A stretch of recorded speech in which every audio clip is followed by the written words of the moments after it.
So where we left off, Colleen had gone to the job for Kara Spearman.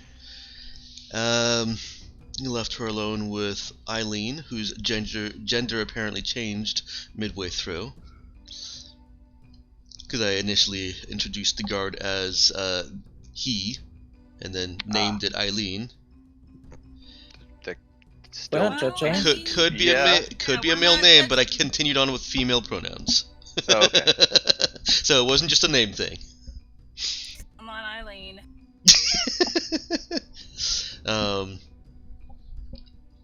And excuse me, it is morning. And Eileen got an idea that something was up, and Colleen was sort of arrested, if you can consider it arrested by somebody who doesn't really have that authority. Although Eileen is wearing the uniform that you've seen for the joint SOS and SOS and Union enforcement. So she's more cop than would be considered than the security guards of culture would normally be considered under normal government considerations or circumstances. Obviously, SOS isn't exactly normal, but she's the more residential cop uniform. And we left off with Cap, Dude, and Nemo carting a sleeper drone armed with a submachine gun. Correct me if I'm wrong on that weapon there, Nick. Hey there, Slappy. Armed with a submachine gun through hallways into the administrative sector to speak with Castan and his superior.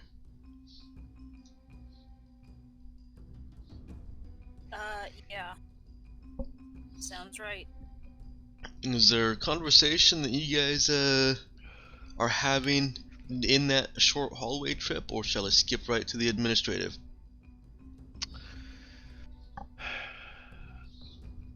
I don't feel like Dude is particularly talkative at this point. I am trying to remember just how much in-character knowledge he's got. I'm just flipping through the thing, so don't mind me. Okay.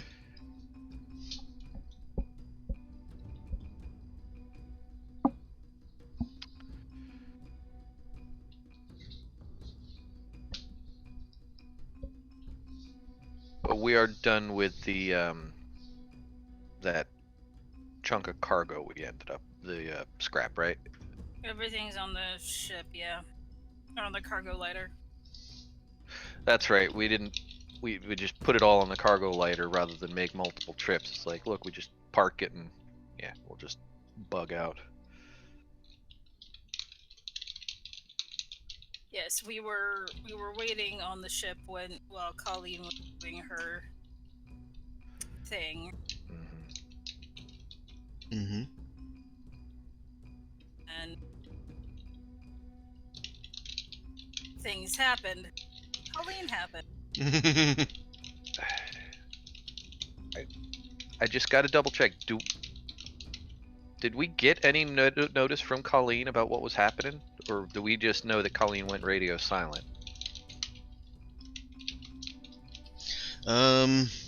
More the latter. More the latter. She's got her No, she moved.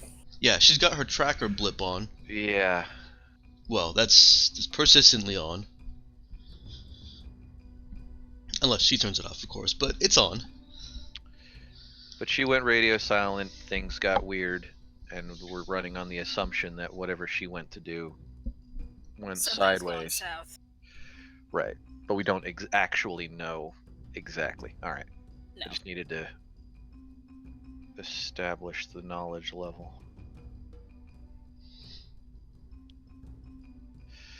Alright. Yeah, dude's made no conversation while doing all this hauling. I think Cap would probably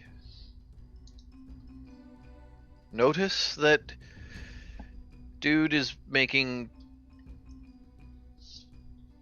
very much a lot less conversation than she thinks he normally would.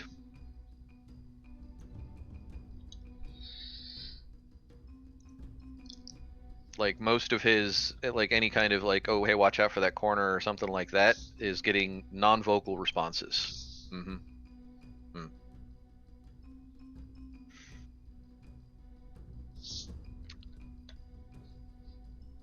This is when telepathy would be useful.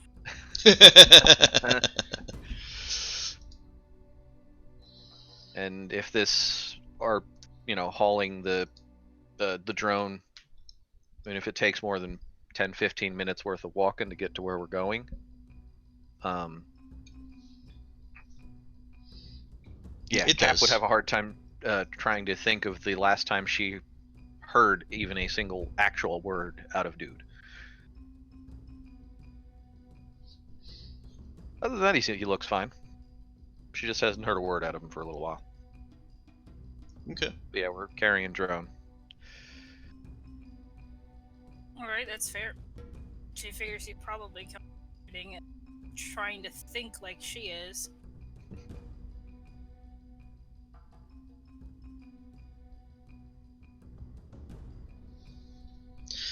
Okay. You guys walk for about 20-25 minutes. Actually, no, I take that back. That strikes me as a little bit silly. The hallway, the distance between the residential starport and the administrative building, this is a city-sized area, so it would be 20-30 minutes. You're just skirting around the closed and sealed airlock doors, blast doors. So you don't actually need to walk all the way there. Sorry about that. You take a quick jaunt through the hallways, about 5 minutes before emerging into the tourism area. And you see the blaring lights, softly blaring lights. It's not like emergency. It's just, hey, there's something going on, and people being calmly shuttled, although the tourists don't look entirely calm about it, to specific destinations. There is a car waiting for you once you get out of that little tunnel jaunt, and the car only takes a few minutes to get to the administrative building. Your driver is silent, and you meet Castan outside of a brain work morning. The bits helped, Slappy, thank you. You meet Castan outside of a room that looks like it is a doorway that looks like it leads into the administrative buildings. Not clearly marked or anything, but it has that kind of government building kind of feel to it. Government building entrance. And he swipes a key card, or taps it against the little reader, and doors open and he leads you in. Hey, thanks for coming. Mm-hmm. Said we're here to help. Yeah.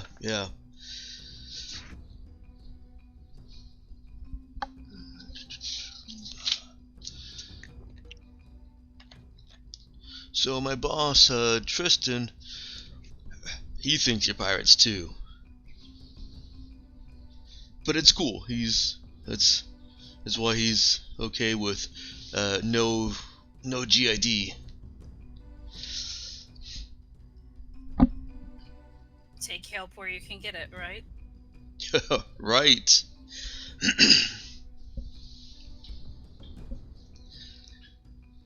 Leads you through some hallways,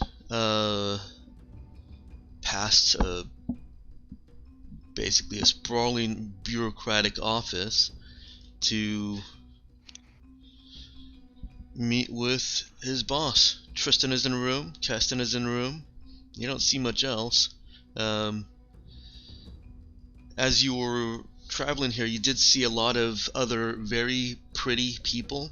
They're not all physically beautiful, but they are all attention-grabbing in some way or another.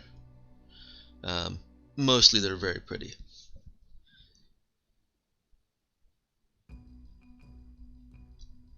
And Tristan stands up from behind his desk, walks around it and arm extended. Just shake your hand. Cap his hand. Yeah. Wordlessly looks you guys over and walks back around his desk, sits down. I understand you have some assistance you can render here? God, I gotta remember what Cap was.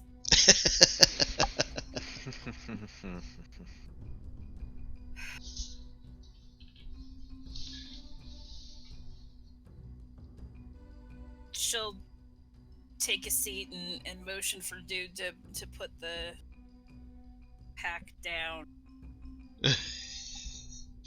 The armed drone? Just to say, well, It's in his backpack. yeah, or I know, yeah, I it's in know. his backpack. That's probably reasonably heavy, even though it is still in a backpack. So yeah. That's Nope, almost it. it's as heavy as a gun. Oh. All right, well then, never mind. Less than a toolkit. She was thinking he was concentrating on carrying the shit. Oh no, it's still it's heavy as a large gun with a smaller gun attached to it.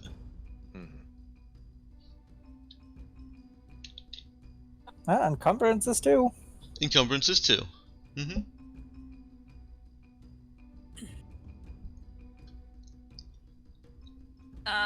So she will, Cap will say, so my understanding of the situation is this, and she explains the whole thing with that, what's his name? The bad guy. Kara Spearman? Kara Spearman, yes. Is attempting to,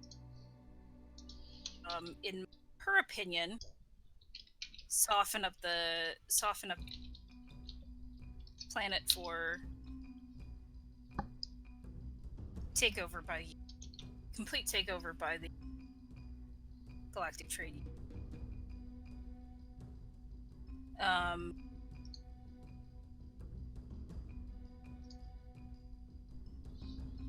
And oh my god, brains morning, right? Brains in the morning. Obviously not enough caffeine to go around. Not yet. I haven't finished my first so.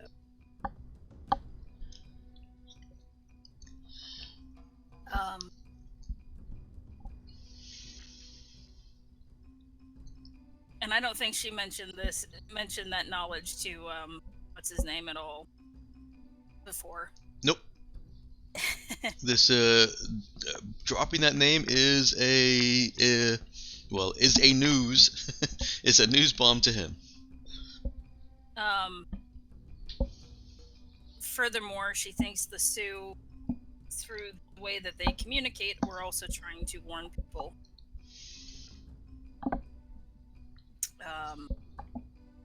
of impending disaster.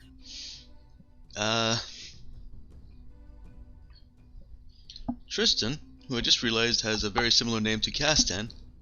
Yes. They're Tristan the Ann brothers. looks surprised, and then angry, and then calm. He's going through the stages of acceptance. Yeah, maybe. That's probably it. He... Can Cap try to read him? You certainly can. It's a notice wisdom under most circumstances. This guy is he a warrior of any sort? Trying to think of. No, I can go with this one. Just trying to think if there's a better way for her to. Isn't. For this, not really. This is pretty straightforward. Personal observation. Personal observation. The triggering word or phrase was Karis Behrman, and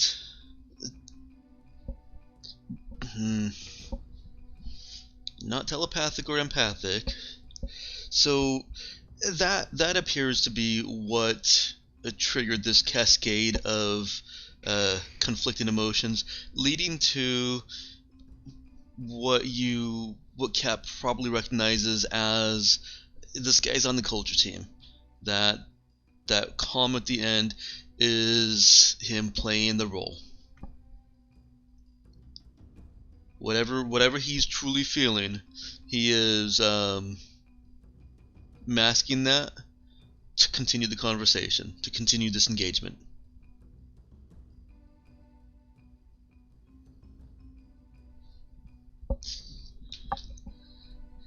And he does so. Sorry? These guys are good. He does continue it. Says, Karis Behrman. That's a strong accusation to put out. Do you have any evidence, anything to prove what you're saying?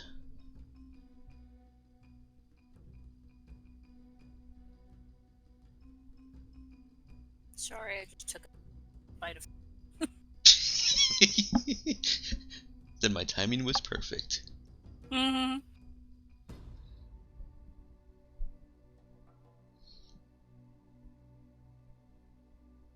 If you'd like a moment to eat, I can. No, it's okay. Okay.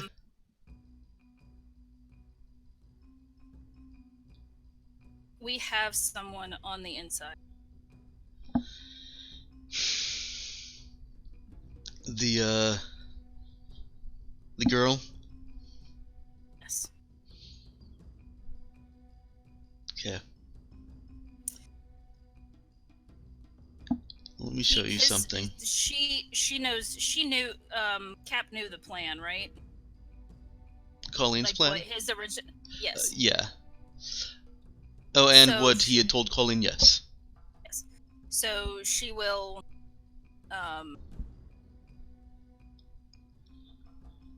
Share and say this was his plan, and this is what the counteraction was.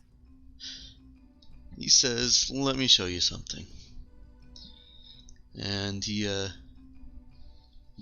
taps at his computer, drags some things around on his screen, and motions toward the wall next to you.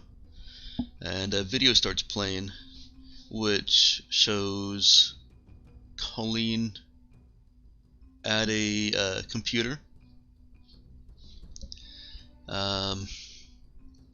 You don't have any audio, but she looks up and over at an armed security guard in that SOS/Union combined uniform. So, armed officer. The video jumps to Karis coming in, and he is gesturing. He looks kind of startled. Not startled. He's gesturing. He looks upset. And the video then goes to the kid walking out behind Karis with Eileen close behind her.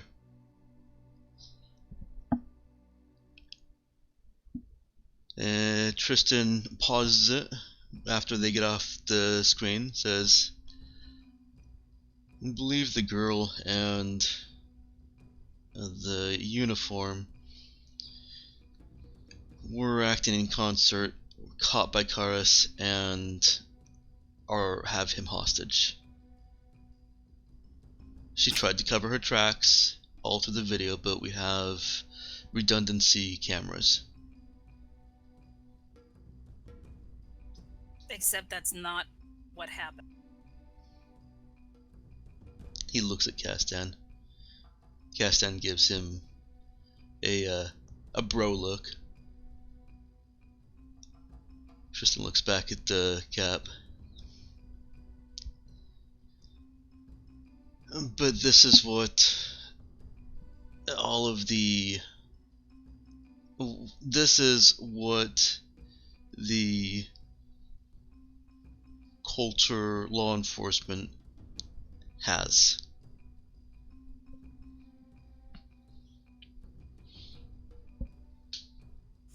And if we can prove that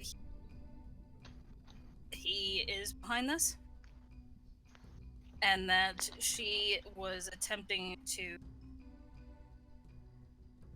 well, obviously she shut down the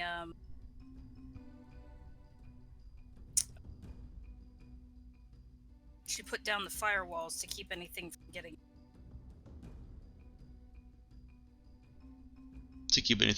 what? To keep, sorry.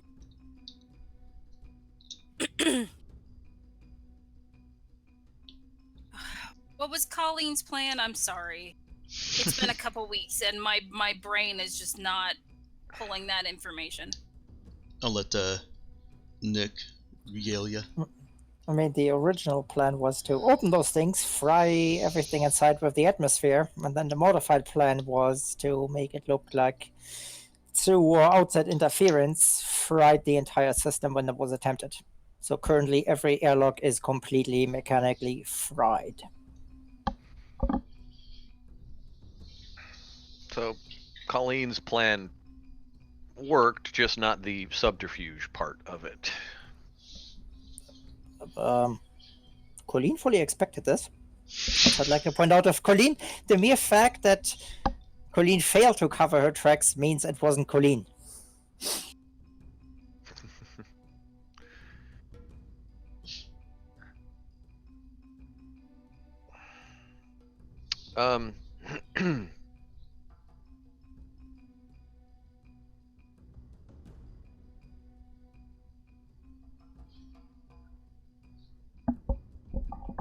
Dude actually kind of leans into the conversation.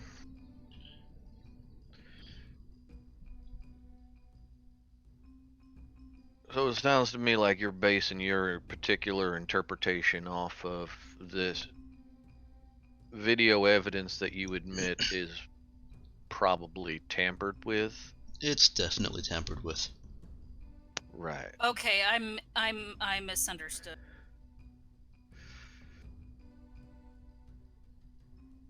But you ain't got any other evidence or any other information? So basically, we need to get the kid back.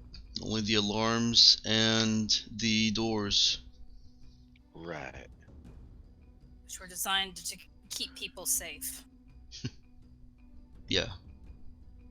So your interpretation is just as valid as our interpretation, but we happen to have information you don't. So why don't you believe us, and we can proceed from that point forward? Why don't you convince me to believe you, and we can proceed from that point forward? I kind of figured you believing us was why we were having this meeting in the first place. Castan trusts you. Uh-huh. Do you not trust him? I don't trust you.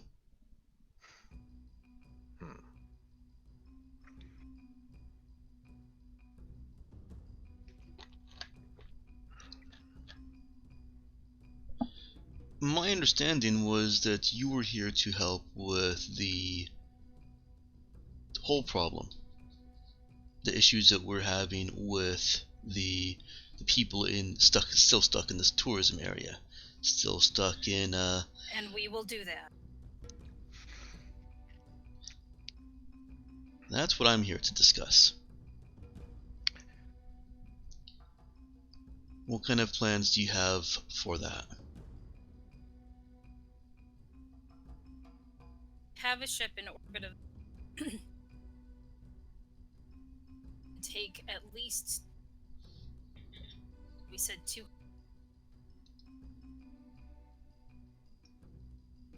You kind of cut out a little bit again, but I think yeah, it's like 200 something we can fit in our ship. Yeah, it's a little bit more than that. You can safely crew some 200, and that's keeping people fed and breathing for, I believe it's up to 6 months. But the ship is large enough that you can temporarily fit a lot more people on it. You would just have them crammed into workshop space with potentially dangerous explosives, armory space, which is thankfully all locked. Yeah, we wouldn't put them in the armory space, I'm sorry. Yeah, depending on how much of your ship you want to cordon off, lock off from them, you could cram 200 to 1,000 people up there. Probably be okay for a couple weeks if need be.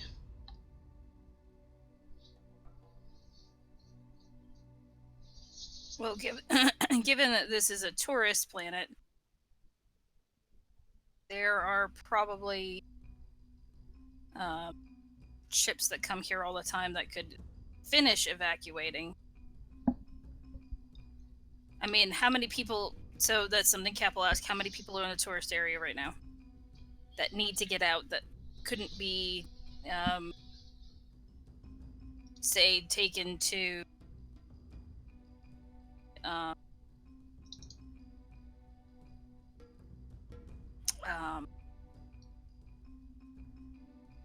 residential area.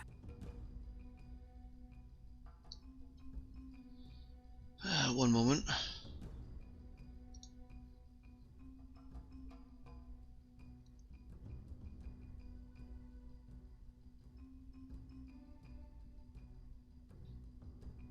Nick, do you remember if I described that privateer ship or the mercenary ship as a frigate or a cruiser? Frigate. Okay, I thought so. There were no other cruisers there. Nope. But yeah, that was a frigate. Right. And you only took interest in it because it was a mercenary ship. Yes, and a frigate. All the others were... there were some shuttles there too. But yeah, there were some other frigates there. Well, it was basically the other combat ship. Yes, yeah. That was the item of interest for it. Okay.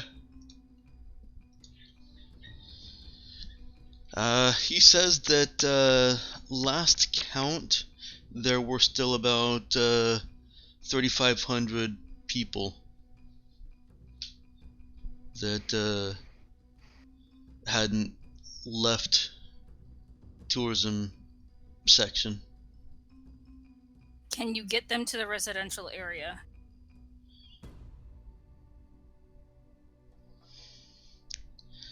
Not without breaking some serious laws. Opening those blast doors in a state of emergency, as we have here, is... Well, I'd have to go through some police, and we'd probably all be thrown in jail. Even if it were to get people to safety? Are there evacuation routes to shuttle bays and that sort of thing to get people out of that area? Ma'am, 3,500 people compared with 100,000 people. Yeah, even if it's to get tourists to safety. There are safe boxes, but they're just that. They're safe boxes. They'll store several hundred people, maybe up to the what was our capacity last time we checked Castan? And Castan thinks back. 1,200. One of the boxes has a maintenance issue that the engineers can't seem to get fixed. So if the atmosphere it does get vented into that area,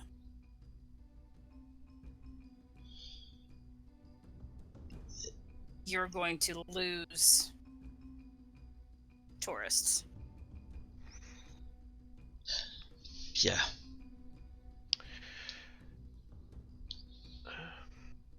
Correct me if I'm wrong. What it sounds like to me is that you folks are living and working on a planet with an environment that is extremely hostile to human life. With living in an area that is probably no more than a couple of feet away from a breach that would absolutely kill everyone. Without a solid evacuation plan to get the entire civilian population out of this place, have you guys just been okay with the idea that if something bad happens that everybody just fucking dies? What happens when a a star station explodes? You think there's evacuation plans for 100,000 people? You don't have any place to judge us.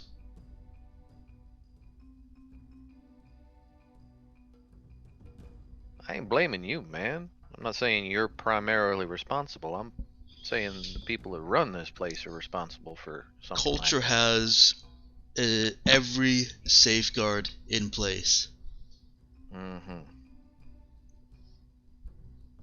And your malfunctioning doors are an obvious sign of your high quality. Are you here to help? Yeah, I'm trying to make a point here. Less We points, more ideas. Action, plans. What are you going to do?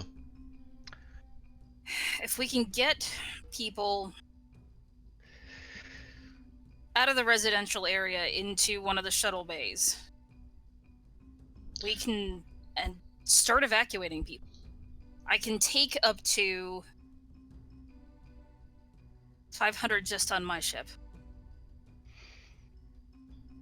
Okay. Okay. There are other ships in orbit. Request their assistance. Even if it's temporary.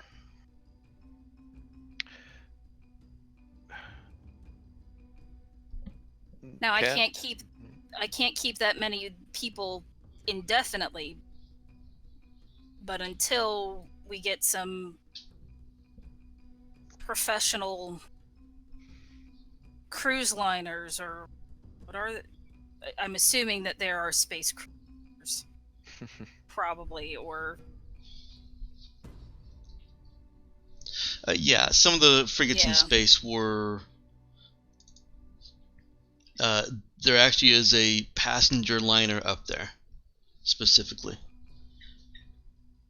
if the Two of okay, them. so and if there are other ships in orbit that can take people,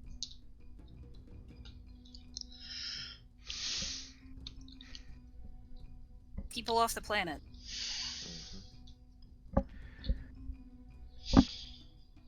If I may, Cat.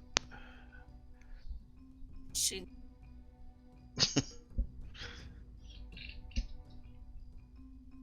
Part of your problem is that you've got your doors down and you got your alarms going and you don't know what's going on. I'm trying to tell you that one of our people is actively involved in that and is aware of the people that are actually trying to do this to you that almost fucking succeeded. If we can get our crew back, she's got the resources to get you guys He narrows his eyes. back on track. She's the one that helped start this. She was trying. It sounds Save like your you're asses. just trying to save your own here. He looks back over at Cap. If you can convince the other ships in orbit to contribute some space to get these people off the planet, I'll make sure you get all the resources you need to get your person back. We'll have a fair trial, find out who did what. I'll make sure it's a fair trial. Just kind But of raises his brow at that. until I've got these tourists safe, I don't care about your crew. He has clearly dropped all culture team facade. Mhm.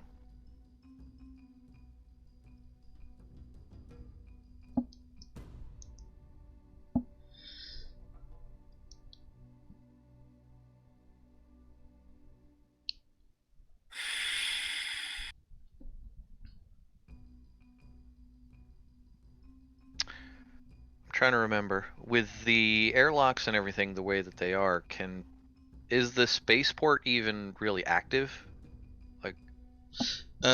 The one that you were in was not. The blast doors going into the city were down and locked. The blast doors going out into the space, well, out into the space before space, Mm-hmm. were closed and locked.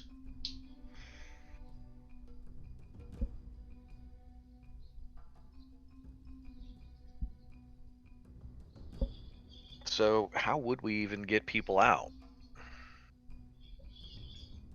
They would have to break the rules and get Yeah. people out. For getting tourists off the planet without endangering 100,000 other people, I'll pass it up the chain. If we can get the other ships to send shuttles down, ferry people off the planet from the tourist areas, you can get them to open the blast doors. Mm-hmm.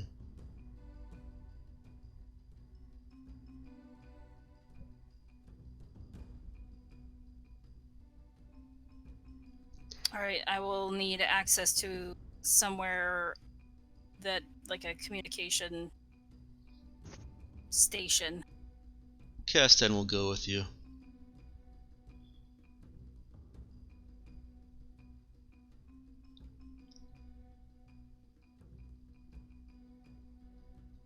She nods. Yeah. Leans forward a little bit.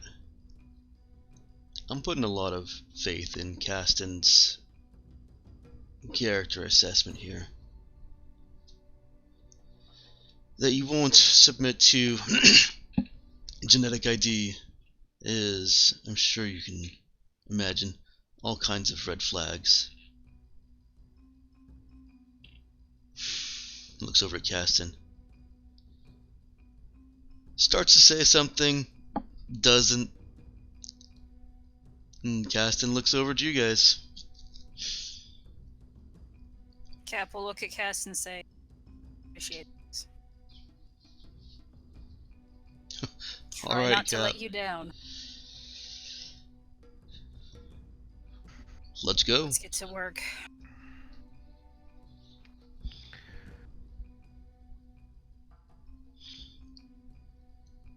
Tristan leans back and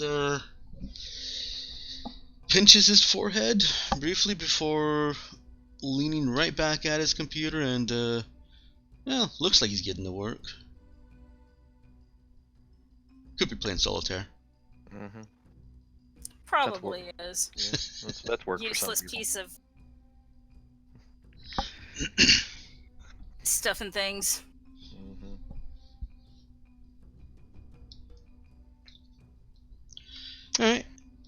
Castan leads you back out of the administrative building.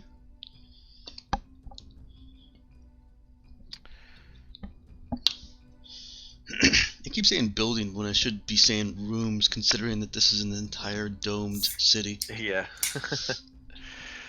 Go with enclosure. Yes, because I'll remember that better than rooms. People will have whatever mental image they decide. Because it covers both. When we were watching Colleen's signal blip move, did it move out of the tourist? She was never in the tourist area, was she? She wasn't. All right.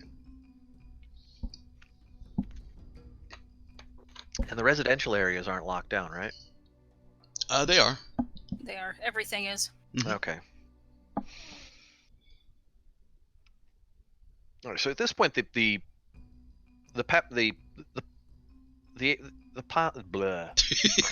planet is paralyzed. Mm-hmm. Like Oh, there's this functionally city. nothing going on. The city on the planet. Yes.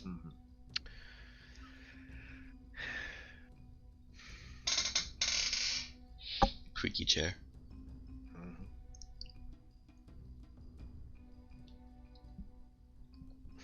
I'd offered a WD-40, but I know you like the creak. Yeah, I won't need a chair anyways. Yeah.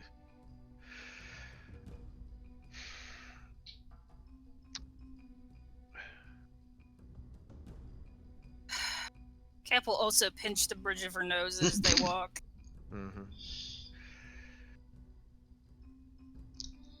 Castan is silent for a moment, but as you're traveling back through the tunnel towards your cargo ship, yeah, it gets a little blabbery.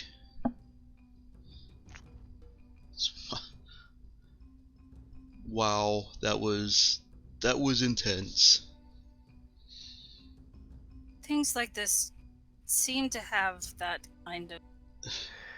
Yeah, I was gonna say, man, you keep hanging around with us, you'll get used to it. Oh, I don't think I could handle that. Yeah, well. Now here's a question, bud. Do you piss off everyone, man?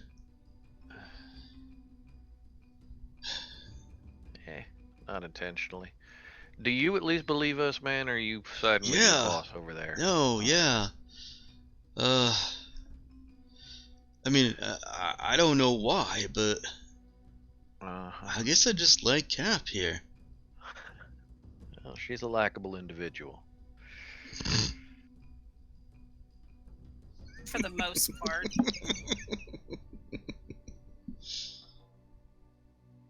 Dude, while in a serious mode right now, that you would have detected absolutely no subterfuge in that comment. He meant that when he said it. It's fine, yeah. So the way I see it, we got a couple of problems here. If we try to arrange to get people off of this planet, problem is everything's sealed up. Ain't nobody landing on this place to even come and get people. And nobody's leaving. I think if we get them down, they'll open the doors and we can get shuttles in and get people out. Well, yeah, I have access to that. I can open those doors.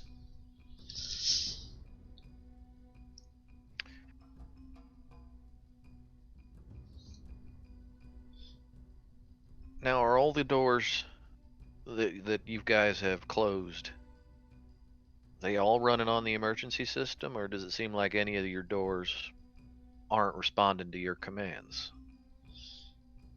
Do you have any? I mean, I don't know if you know that shit, man. Oh, I get what you're saying. No, so everything in the tourism area is just fried, locked and fried, but we still got the residential starport there. I was left alone. Right. But if everything in and out of the tourist area is fried, how the hell are we going to get people out?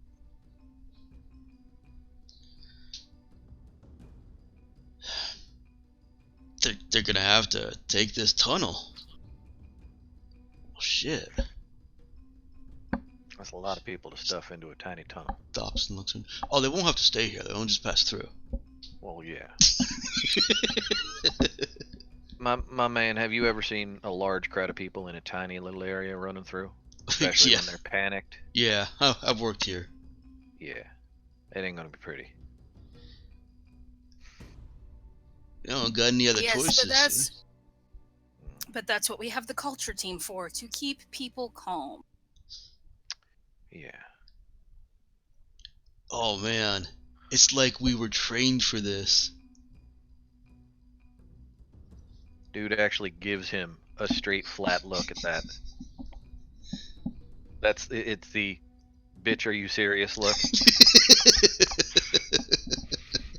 He looks pretty serious. Okay. Some of us are good at different things. If they're able to keep people from turning into a panicked mob, then yes, they've been well trained for that. Yeah.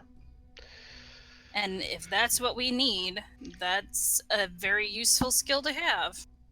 Man, we gotta get some of those other ships on the line then.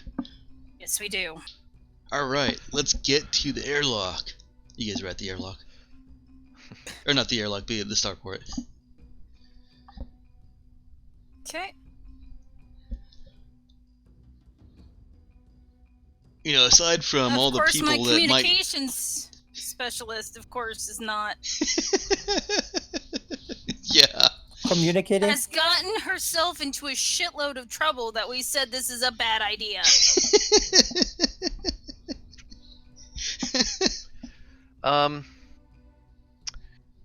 Nick, the drone that we pulled down for you, does it have its own standalone control unit, or do you have the only control unit for it? Colleen has basically been running an interface through the data slab. Yeah. Right. Drones typically have their own control unit, but they can also be run through a data pad or data slab. Okay. My main question is this drone that I have, that dude is carrying around, useless to him at this moment until we get Colleen back? Nope. Okay. She Basically gave him the everyone- codes. Yep, basically everyone can use it until Colleen overrides it. Right on.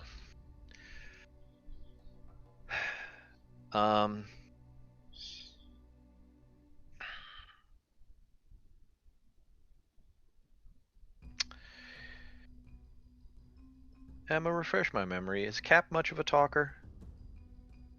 Depends on the situation.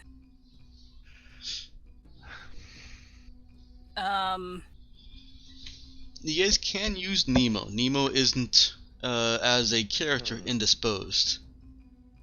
Right, he's been with us the whole time, should be. Yeah. In fact, I'm actually, should have thought of this before, but I'm actually going to give him basic NPC stats for use as an NPC. He's better than Mark the Red. Yes, you guys can have him do things.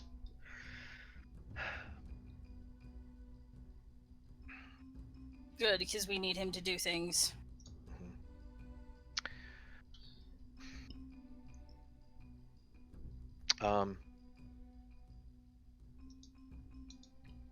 There's our temporary communications officer.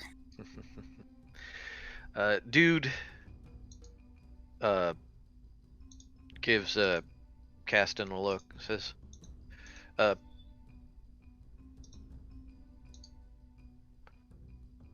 if I take a moment with my Cap here, man?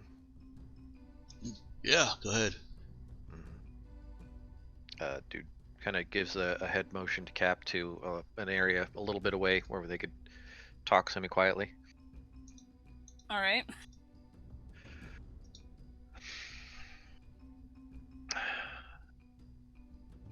Cap, These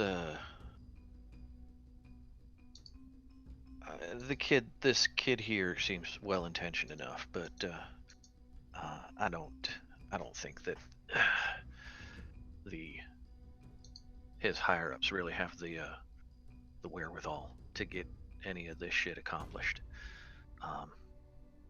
And I am definitely all for trying to get the ships down to rescue as many people out of that tourist area as can't possible, because they don't bear any responsibility for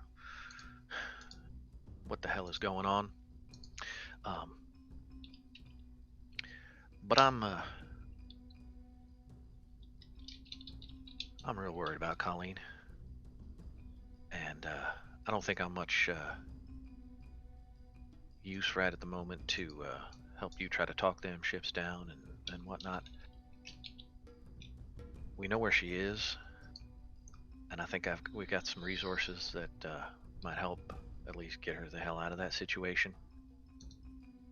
If we can get her back, that gives us somebody who can certainly help unfuck this fucked situation. Are you okay with me trying to go get her? I ain't going unarmed. I don't like the idea of going by yourself. But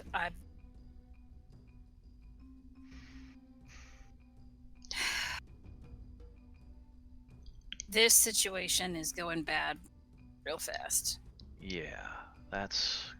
I mean, I'm willing to help these people get unfucked from what we pretty much did fuck up, but after that, I think we're just gonna get the fuck out of here. At least that's my thought on it. There's not trouble. Yeah. You keep breaking up just a little bit, Emma. I think it might actually be the microphone not picking you up. Yeah, I think it's her headset. Sorry, it's a piece of poo. It sounds more like it's just cutting out at the lower ranges of your volume. So if you could just shout everything, that'd be great. No, I don't want to shout everything. Then you'll tell me to stop shouting, and or you could, or just stuff the microphone like literally in your mouth. That's well, no, I can't do that because I've still got food. That's fine. We're willing to make that sacrifice for you. Yes, but I'm not, because you don't want a hangry captain. Oh no, you can eat too. Yeah. Then all of our wonderful viewers will listen to me eating. It might be ASMR for some of them. Oh, yeesh. All right, and on that weird turn, sorry. I was gonna say, I think that's another point in the argument against it. Hey, those ASMR people get lots of viewers. Yeah, they do. I'm not sure I know what ASMR is, and I'm not sure I want to. It's not as bad as some of the other. You don't want to look this up on the internet, but it's certainly slightly creepy.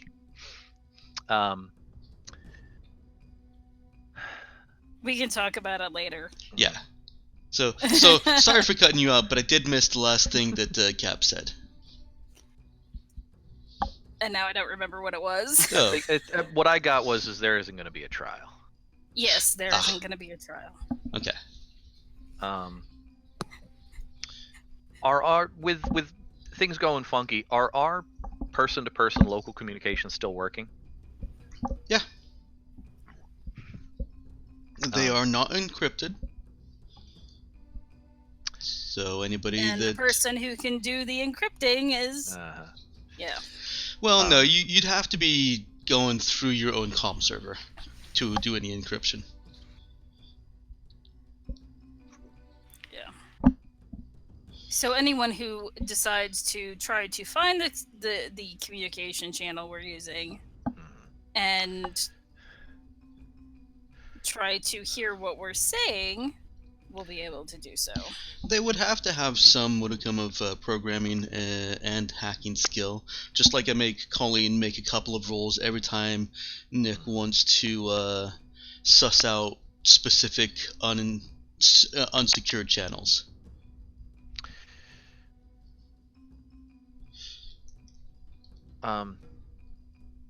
Well,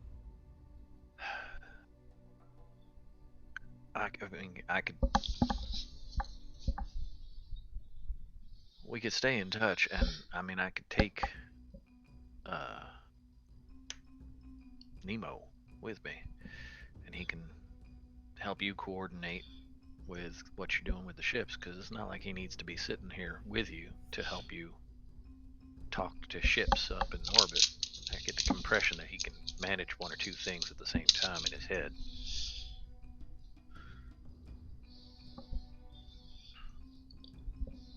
And he's certainly good in a fight.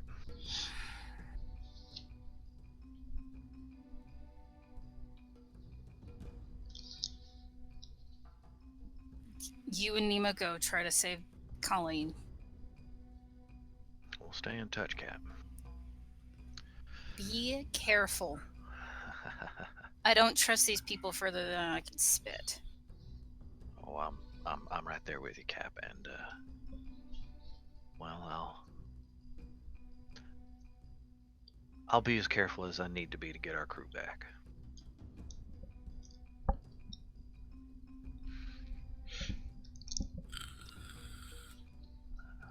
She's just a kid, Cap. Yes. She's our kid. Yeah. And on that beautiful note, let me flip over to Colleen. Meanwhile, on the other side of the planet. So, can I have another cup of coffee? No, there's no more coffee.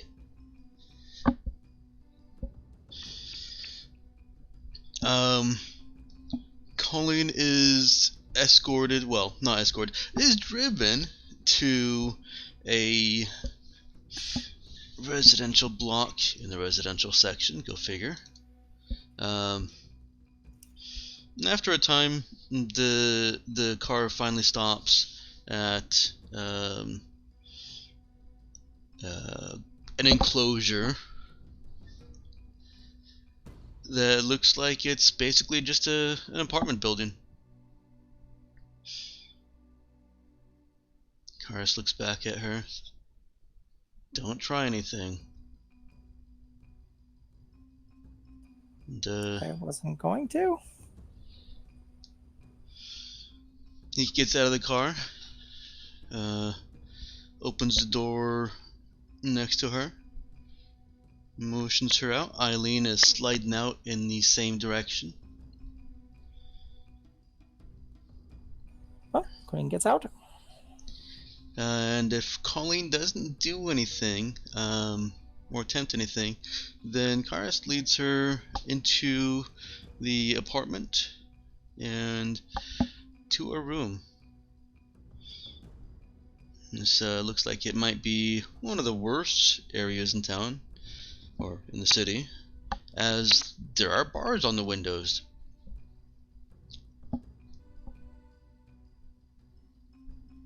The inside of the apartment is adequate. It has a coffee maker in the kitchen. And Karis, once he gets in and closes and locks the door behind him, looks at Colleen, motions her, kind of just motions her off, just, you know, whatever. And Is there a couch? there's a couch. Colleen totally occupies the couch. The entire couch? Is there any other way? Yes, the normal way is to take one seat on the couch. Yeah, no. She spreads herself across all three? Yup. Okay. Karis grimaces. Looks over at Eileen. Just make sure she doesn't go anywhere. And he goes into the dining room area, and starts tapping at a data pad. At a data slab.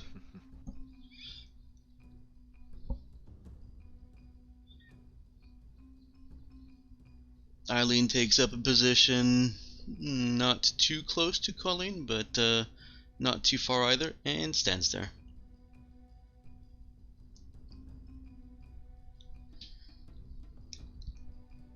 What's Colleen doing? Mostly trying to relax. Okay. She can do that easily enough. It's not the most comfortable couch, but it's not like got loose springs or anything. And she's asking Eileen if she knows Eddie.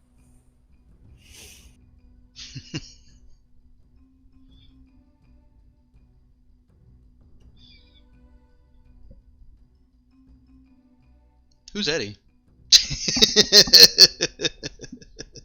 Eddie Char? That's me asking, not Oh, remember Eddie Char, requisition officer, Henry Okay. Station? That's who I thought you were talking about. I couldn't remember exactly where I had placed him though. Requisition officer. Yep. Yes. Well, since she said she has family on Henry Station, After Colleen is bonding. after a short wait, a short pause, Eileen does nod.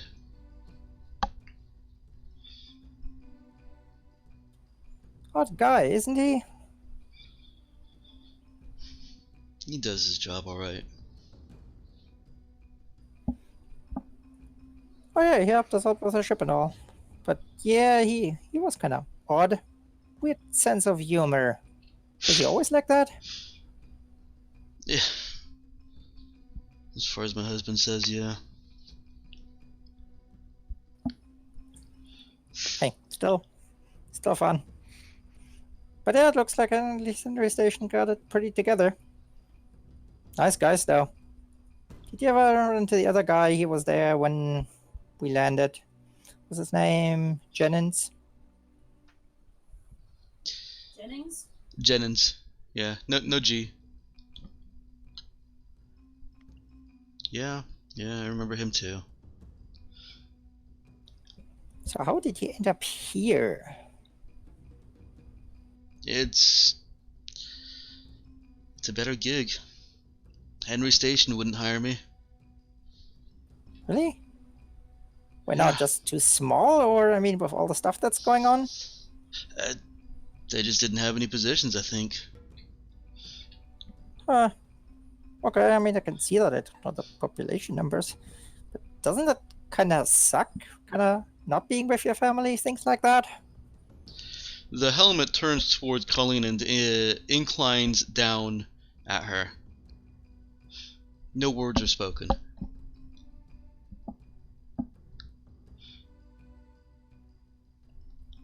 Don't suppose they have points at... What's that stupid planet called? The one with all the animals? Madeira. Yeah, Madeira. Looks like they're looking for tons of people down there. I mean, what do they do down there? Didn't get to see that one. We are mostly on that little ice rock. That's mostly a Cold War zone, or a war waiting to happen. And it'll be a Really? losing war, too. Wait, why is it a war zone? Or it could be one? Well, what happens when you go down to a planet with its own native population and start building your own shit and stealing their resources? I guess they don't like it.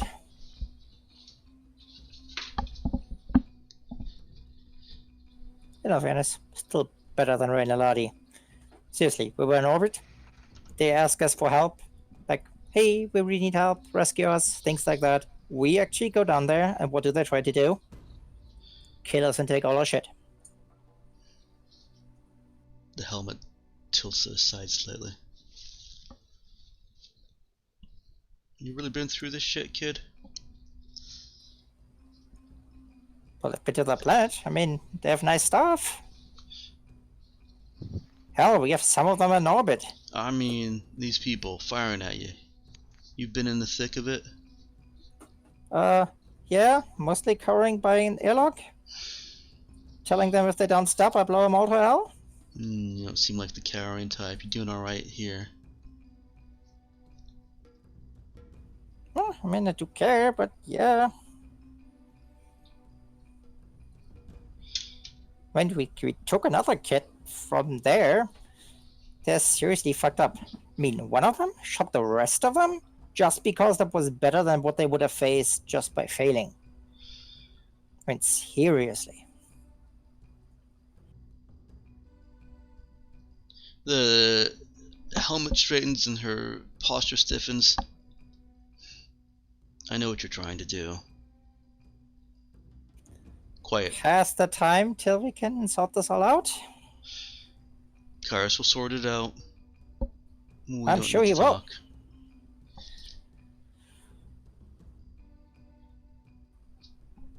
Why not? Doesn't hurt anybody. And you don't strike me as the type when he says shoot me that you won't shoot me, so She doesn't does that respond. sum it up?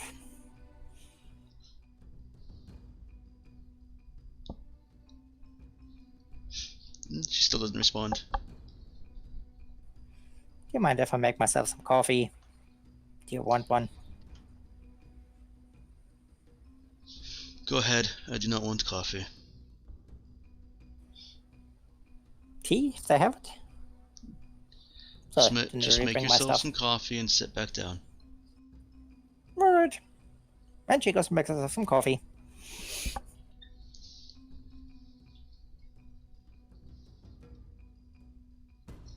Alright. She gets her coffee easy enough. Is there anything else she's doing with that? No, she just drinks the coffee and waits for things to get sorted out.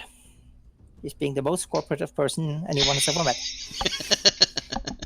Okay. And yet still manages to be super annoying.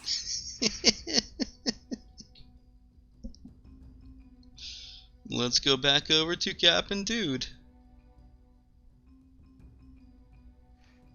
Cap's gonna go for the shuttle and start opening up communications, trying to... I think Chishan may be able to help. Yeah. She should. She knew Morse code after all. Yep. Let's go with Dude's split off real quick first. How is he planning to get into the residential areas of the city?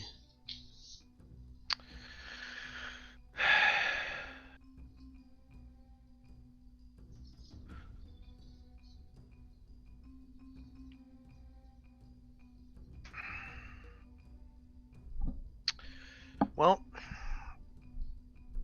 there's vehicle access and pedestrian access, I'm assuming. Nope. It is locked down. No, I mean under normal circumstances. Oh, yes.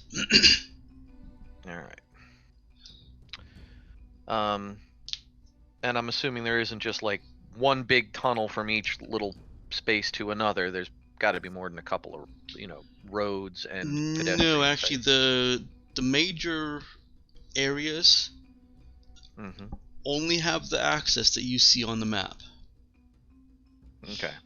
For instance, going from the tourist residential area here, you have to actually use this road, go through the food court, and through the administration area, or go through the shopping area and down. All right. This is admin, right? That's admin, yes, but you guys were at tourist admin over here. Okay.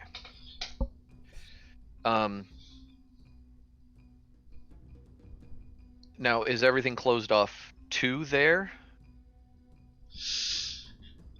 Excuse me.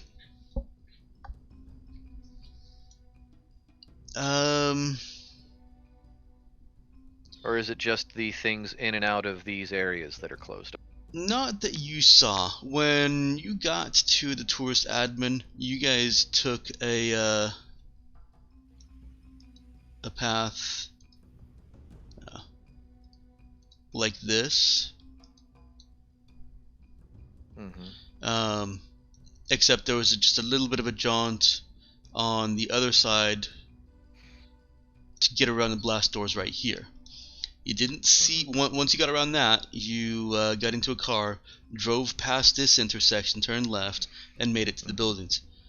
You didn't really have much opportunity to see back past here, plus it is a little bit of a curve, but you didn't see any more blast doors or any other obstacles on your way to the tourism admin area. Okay.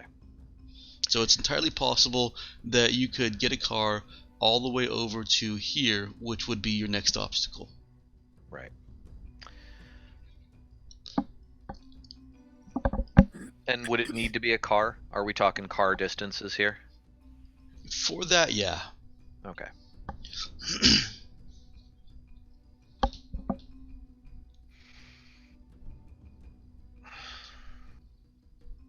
Unless you want to spend a long time walking. Right. Yeah. No, dude does not feel like there's enough time for that shit. They don't have just like zip car type stuff, do they? What, that you get your own car? Like, yeah, like you could just snag a little car, like a little vehicle off of a rack or something. No. Okay.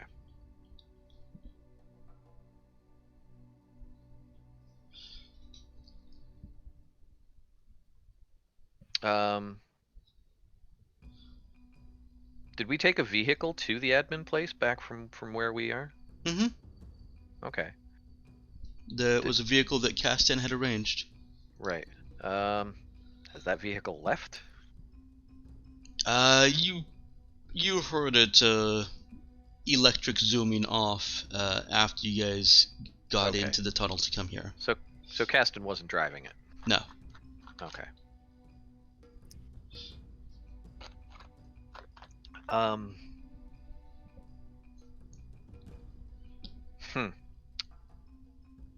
I'm gathering this place doesn't have any sort of in-tunnel public transit type stuff. How do you mean? Like little train cars or something that are also running alongside the roads or anything like that.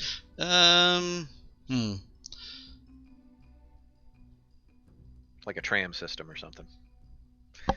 It might. In fact, yeah, that seems to make sense. I mean, Disneyland has a train. Yeah. So yeah, it does.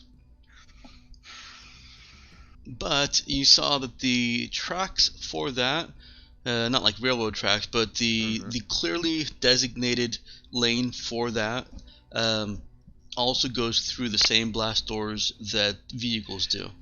Right. So Which are also closed Yeah. off, yeah.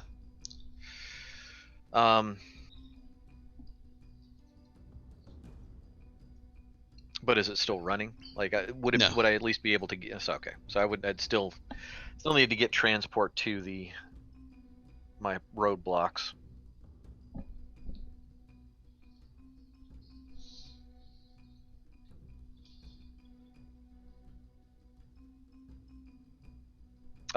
Caston hasn't left, has he? No, he's still here. Okay. He's staying with Cap to help coordinate the evacuation effort. Right. Basically, to make sure she does it. I feel like this guy probably thinks he's trying to help. And make sure they actually do it. Hey, Sorry, he's still a... tourists are valuable cargo. Yep. They spend money that keeps this government going.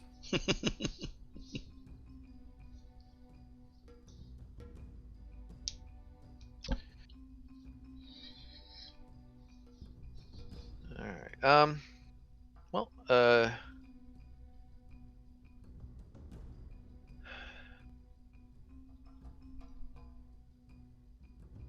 Doodle approach Caston, and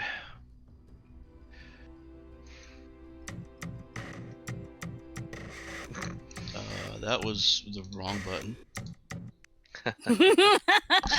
gonna say that's an interesting start to the Nice. conversation there. Dude approaches Keston, starts beatboxing.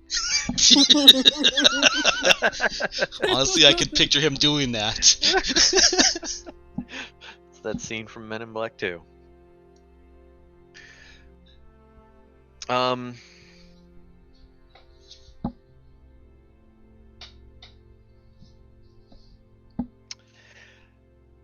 Yeah, I'm gonna give this. We're gonna do a paraphrase and a roll to see if he actually says it the way I want him to say it. Okay. Before you, let me just seek clarification. You guys were just kind of off to the side to talk to each other, with Yeah. Castan, basically looking at your shuttle or your cargo lighter to see what kind of, basically what he can do with it, what can be done with it. Are you guys now both approaching Castan? Yeah. Okay. Okay. So you return from your segue. Yeah.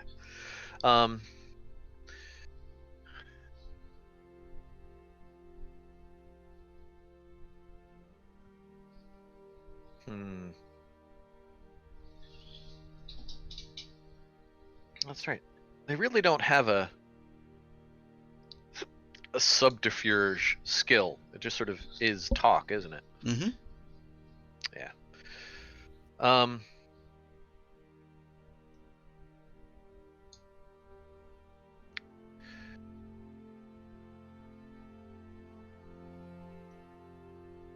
Doodle sort of approach to Caston and tell him that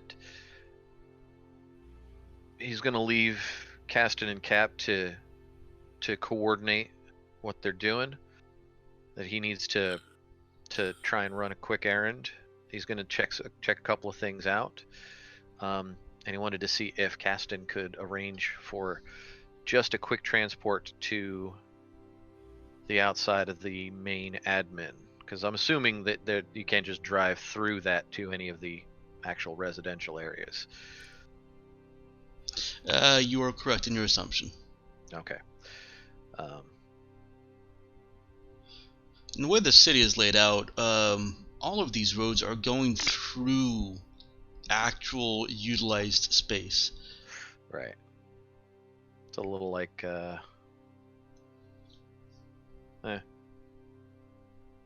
I've seen a few sci-fi things where you sort of have residential areas with little space highways running alongside and underneath and shit.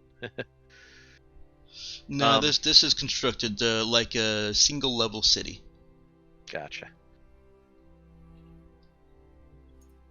And he wants to see if Caston could, because he's going to try and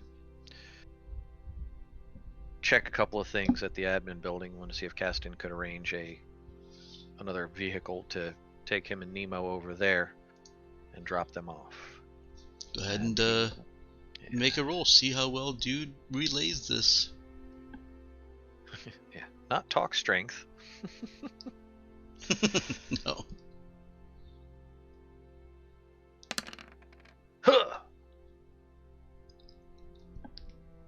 Yeah, that's a 1.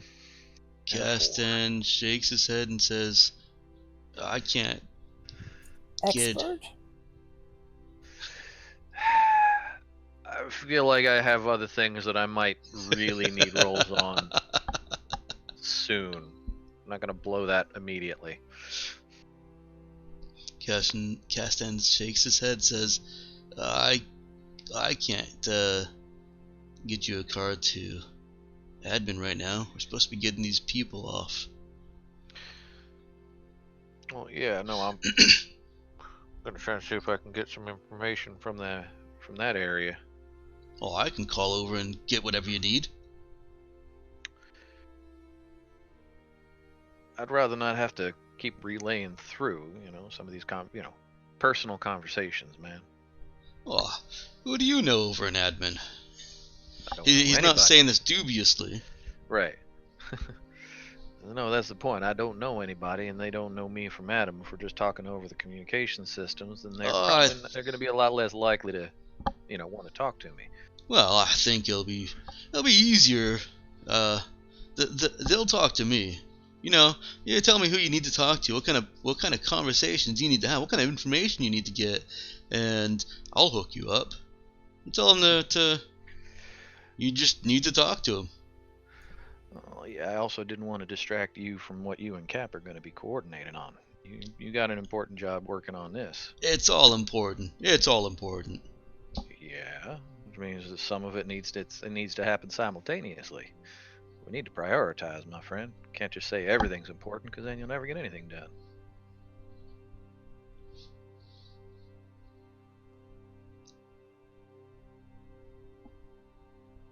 He doesn't seem to be taking the bait there. Yeah, Mhm. not buying it. Yeah, no, dude gets that.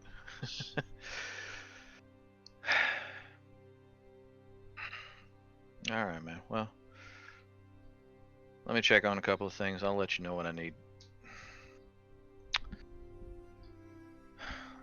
All right, man. And dude walks a little bit off and pulls out his data pad to take a look. I'm assuming that like we were able to download, the basic overview map from local system. You basically have what's on the screen here. Yeah, I kind of figured. You have a little bit more detail because you can actually get the streets, but like I said, going from one section to another, it is actually fairly accurately represented by this little map here. I gotcha. So looking at that and the distances involved, how long does dude think it would take to actually like walk his ass over to the main admin building?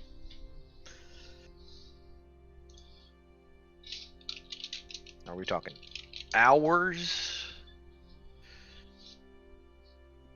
Give me a second here.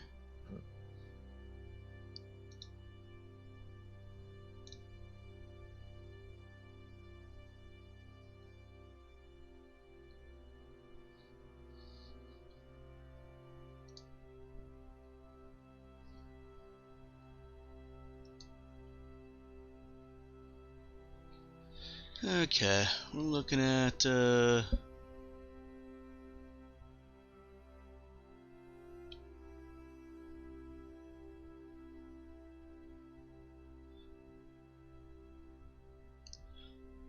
Seattle, Washington. That's a fairly dense city, right?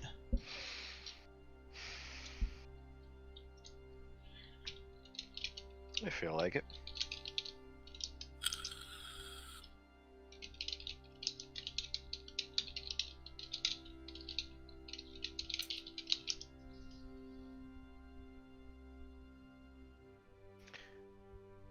And then another big solid one is Manhattan. It's a gigantically dense city on a tiny little spit of an island. Yeah, but it's dense up and down. Mm-hmm. Yes.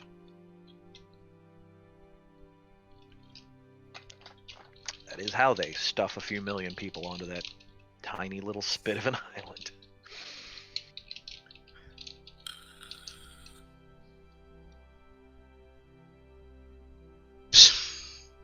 Well, I could tell you how long it would take to walk across the United States.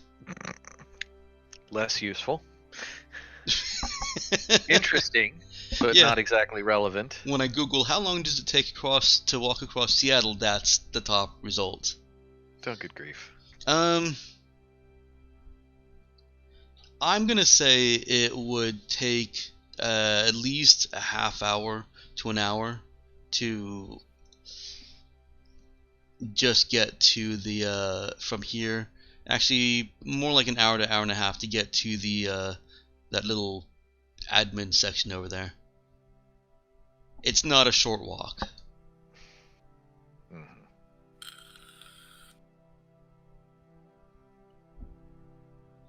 You're walking across a city that can squeeze 700,000 people in, with the majority of those people being in those little green areas. Well, in that one big green area. Mhm. The other 100 or so thousand typically being in the tourism area, obviously very low tourism right now, and of course another, say, maybe 50 to 100,000 people being just residential in the shopping area, living in their shop, in a separate room with their shop, etc. It's more spread out because of the planetary restrictions. They can't build up, Mm-hmm. and they can't build down either. So we're stuck to just one level here, with the edge over there, the bend, being pretty much the only structure that has any verticality to it. So distances are spread out. Mm-hmm.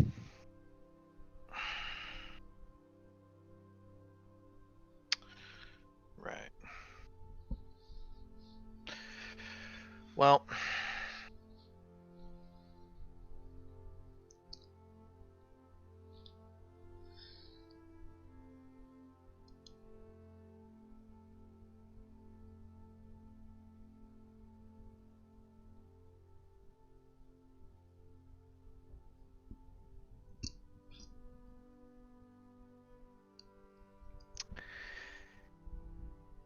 yeah. No, dude doesn't have the patience to try and talk to this guy again, and he doesn't think that.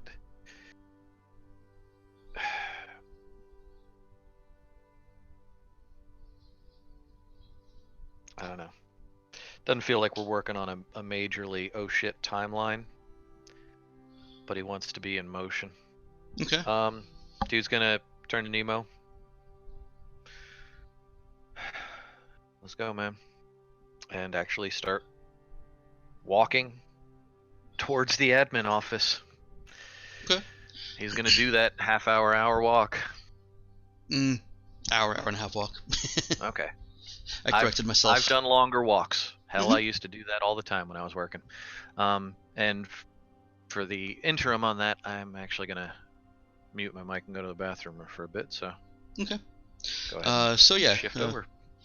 Dude and Nemo exit out the same little hallway that that you guys used before. There's a little bit of a hey, you can't go there from one of the joint security, but Castan waves them through That's good.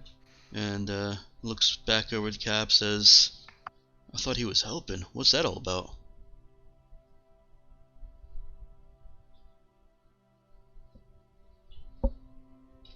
He's helping in his own way. Okay.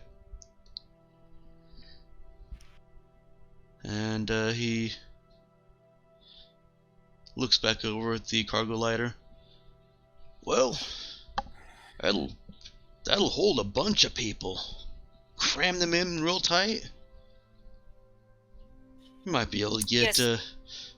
half your 500 people up in one go.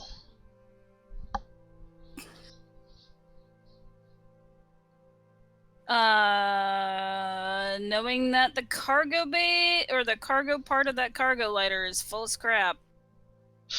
It Is actually, that possible? yeah. Cargo lighters are this strange warp in dimensional space because they can hold 200 tons of cargo. But And we don't have that much. no, you've only got 10 tons. They can't hold 200 tons worth of cargo-sized people, just Right. because it's like packing a shipping truck and using every available square inch. There's a lot of verticality to that packing. Yeah. How many people do I think I can fit? Castan's estimate seems pretty spot on. You could probably get a full 500 people in there. They might not want to. They might prefer the doom of a potentially exploding city. You would literally be shoving them in like they do passengers, rumoredly, on trains in Japan. Yeah, I don't want to shove that many people in there. 250 would be uncomfortable, but not unreasonably uncomfortable.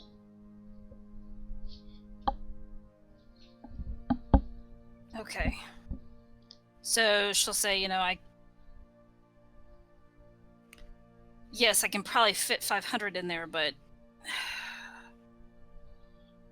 probably not a good idea. And he agrees, says, no, 250 for safety, I think. Yes, because we don't want to put them in any more danger than they are already in. No.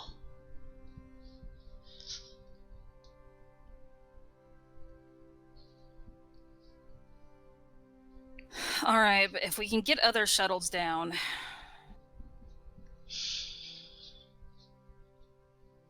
we'll get them in and out the same way. We'll have to open up at least one shuttle bay. But first we have to get them to come down. Nice, Nick. Hey, there's historic precedent. Your cargo lighter isn't quite that big, actually. Honestly, I'm not sure how large it's supposed to be to accommodate 200 tons. I don't know if if research was done to derive that number, but it's one of the only few static numbers as far as capacity goes in this game. The game even says that ship hull sizes can have variances, like a cruiser in one system, it could be twice the size of a cruiser in another system. I would prefer more static numbers, but I understand what he's getting at.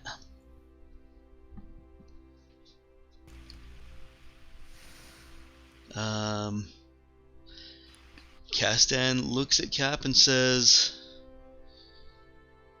so, you're gonna contact those other ships? That was the point, wasn't it? Yep. So then we'll get to it. Alright. Chishin is able to bring up communications with a little bit of difficulty. She curses at the communication system on the cargo lighter. Says it needs to be integrated better or designed better. Something. It's hard to tell sometimes with her. And then looks over at Cap, says, channels are open. Alright, so...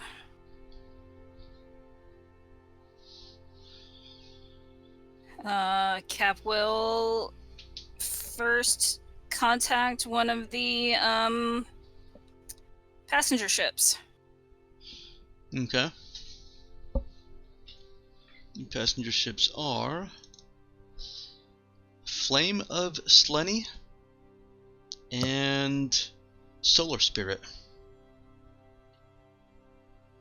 Okay. Well, that sounds promising. They sound like they are ships that travel specifically here. It does sound like it, doesn't it? Yep. She'll contact the solar one first.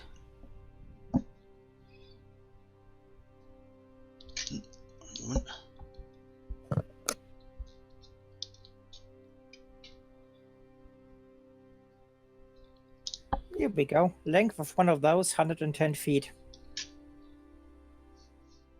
Let's see what you got. I see nothing. tried to the look length it up of one as of well. those things that you linked already? Yep. 110 feet? Yeah, that roughly. seems...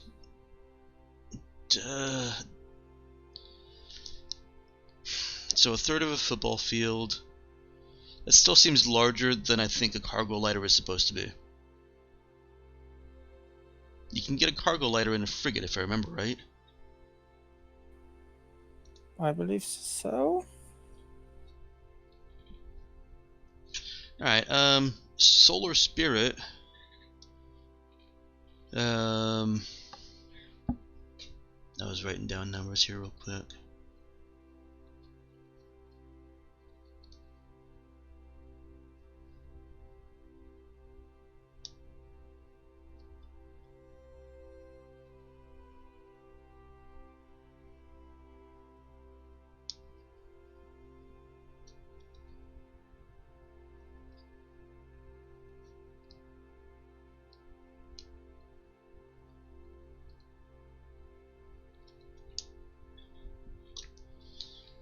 Okay, sorry about that. Solar Spirit responds. A chirpy sounding man answers. This is the Solar Spirit.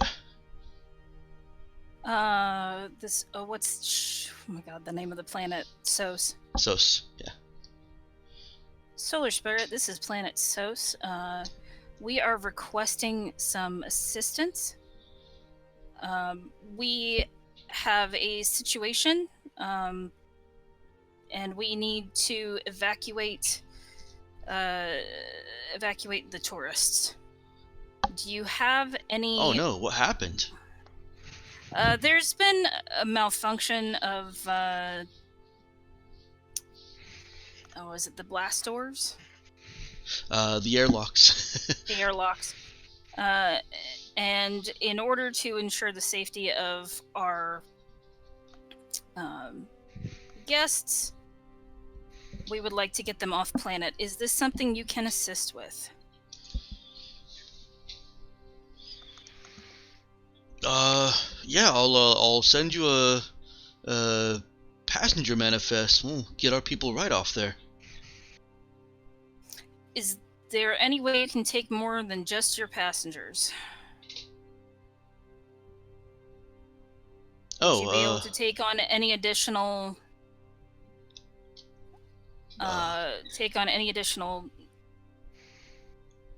guests temporarily?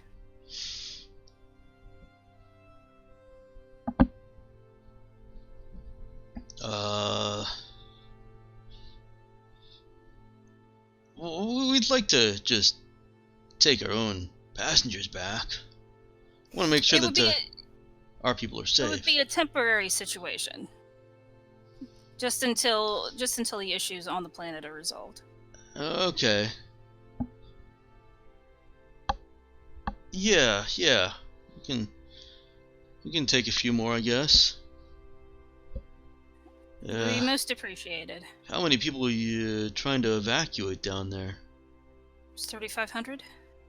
3,000. 3,000. I'm pretty sure that's the number I said. Yes. I didn't write it down, so I'm gonna go with it. Yeah. She'll say 3,000. We don't have that capacity. No, we don't expect you to take all 3,000. Just some additional. We're going to reach out to the other ships in orbit as well and request assistance.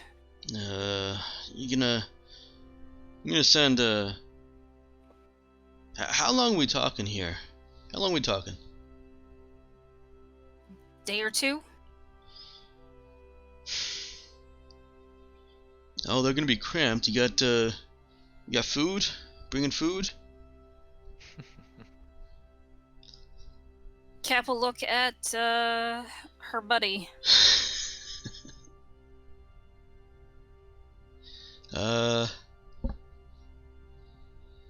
Caston thinks. Shrugs. Yeah. She'll kind of mute this. She said rations. Yeah. We got some stores of non-perishable, more or less foods. She'll click back over. Yes, we have some food we can send with them. Okay. This is highly irregular. Well, it's in a regular situation. What kind of compensation are we talking?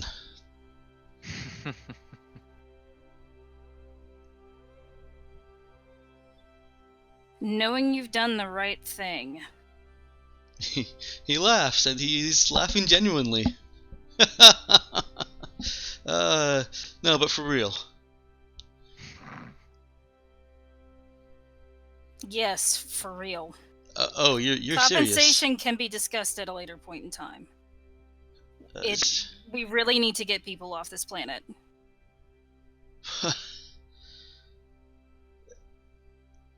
And who are you again?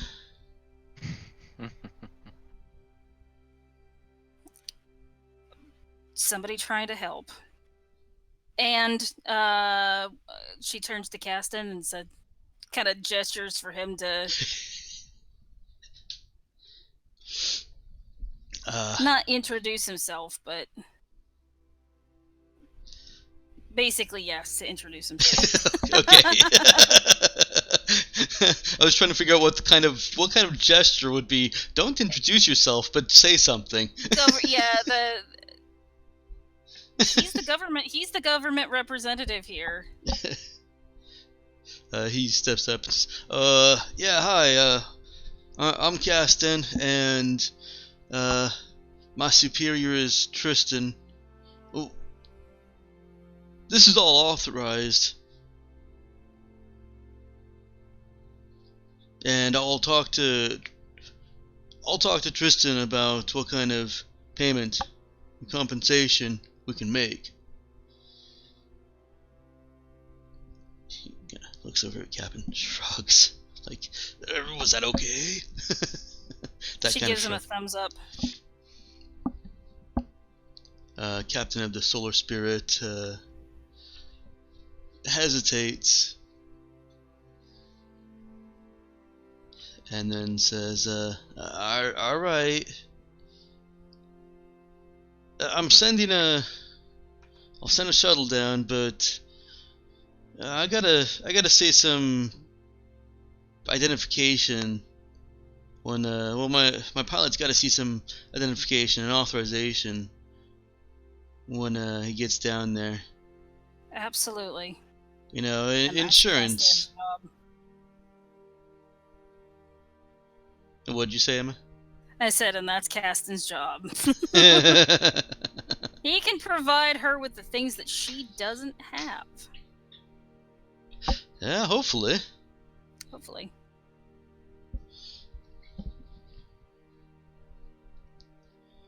And your captain of the Solar Spirit says, "Yeah, give me a few minutes to get on out, to get a shuttle down there."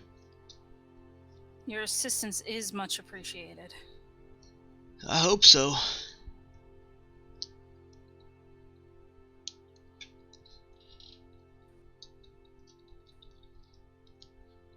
All right, Cap will let him go and get on with the other one. Basically, rinse, repeat. Okay.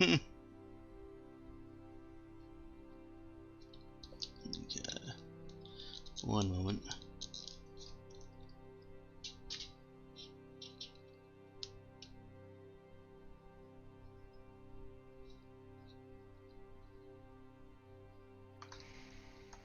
You guys are making me do names. Sorry. Need a random space name generator. I've got them.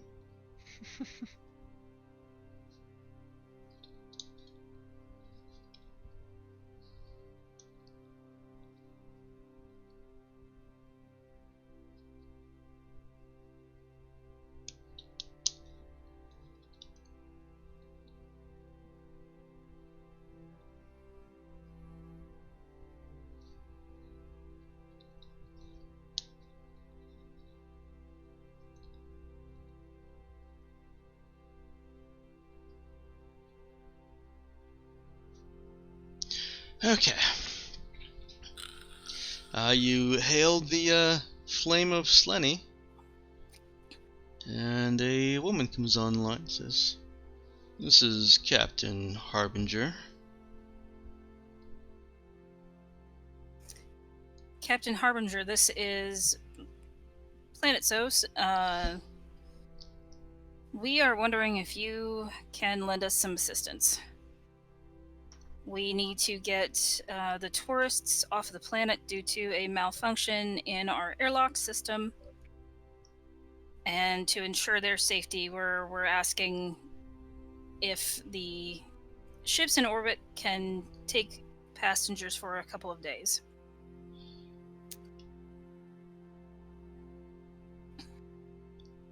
I'm afraid I won't be able to do that.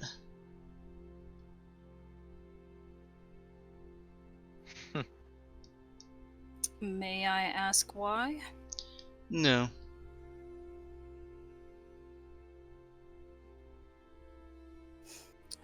Do you have tourists on the planet that are part of your roster that you can have returned to the ship?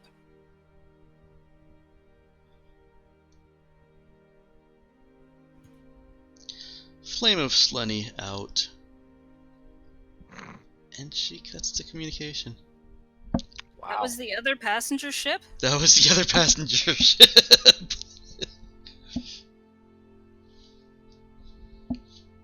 Well, that was unpleasant.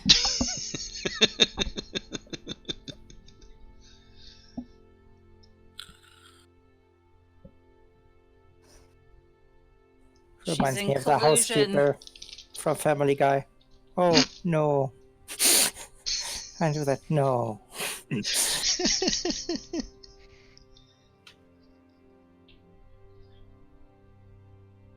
What else was that, Emma? I said, I bet she's working with them. That's completely out of character.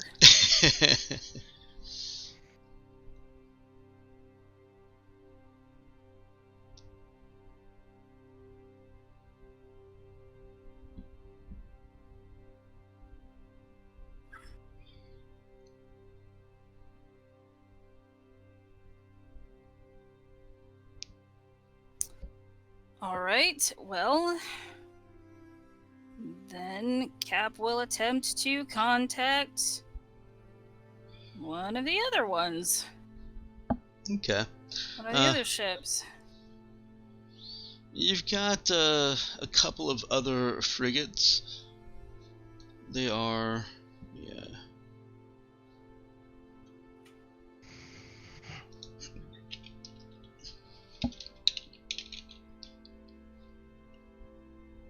Knows that.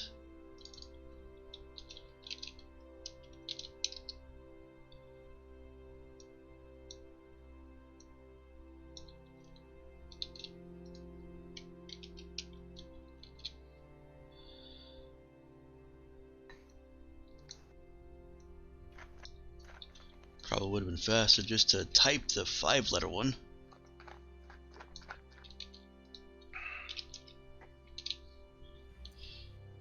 Okay.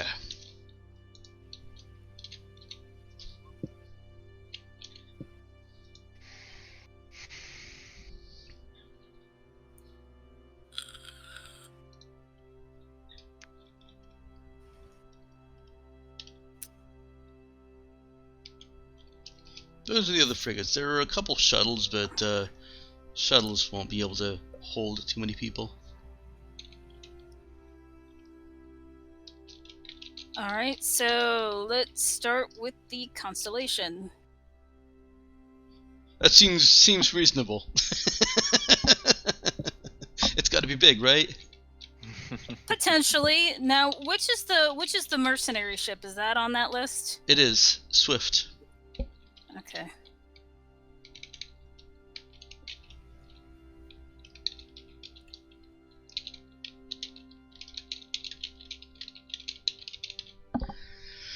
Okay.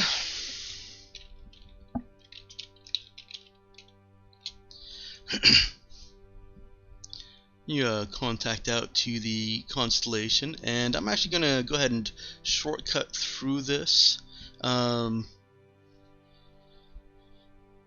Among the other ships, does Cap just want to go through all of them until she can fit everyone?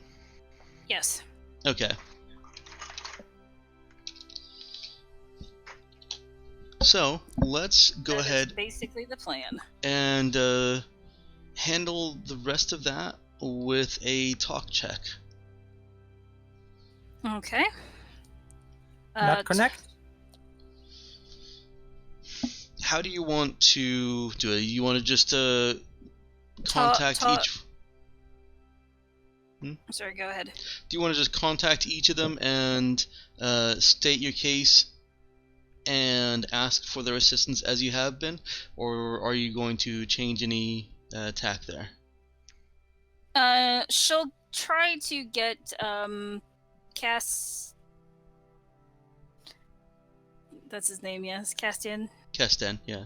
Casted to assist her with this because he's on the culture team Okay.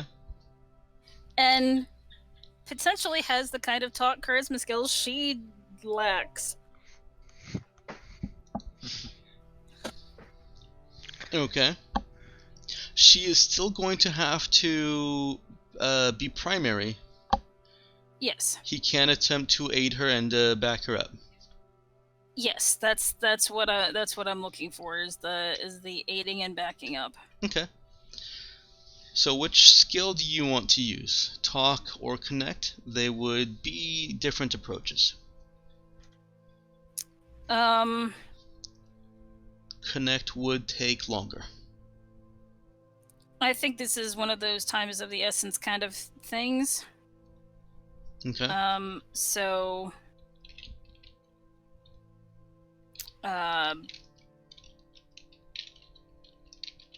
we'll go with talk.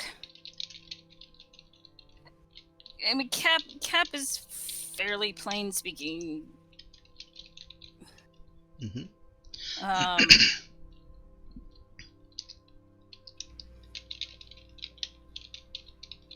And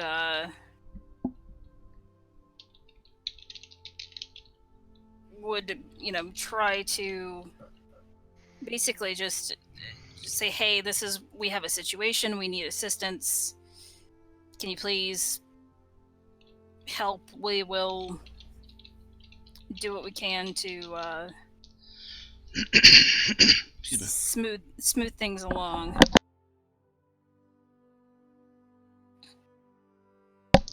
Okay. Go ahead and make a talk charisma check with a +1 bonus from Kestan.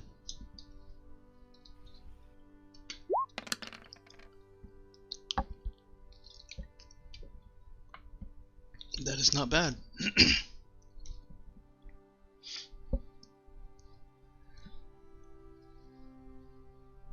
Considering otherwise it's basically my +1 negates the -1 that she has to talk. That is really not bad at all.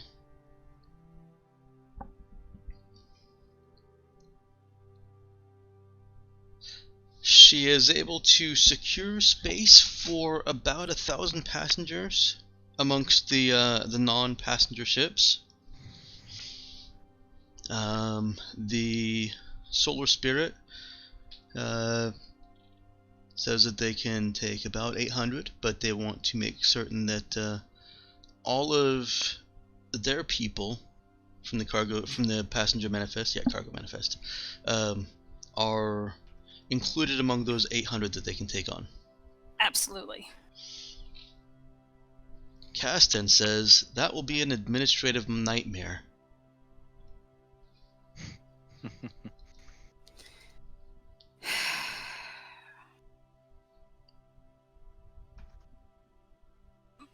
I'm not sure they have much of a choice at this point.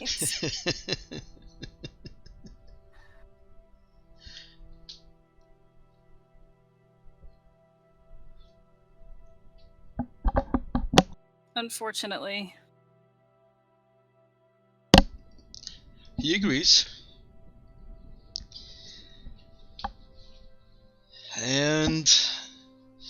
says that he's going to, well, he doesn't say he's going to, he just radios over to, Tristan and says that, hey, including the Santa Clarita, we've got space for about 2,300 people.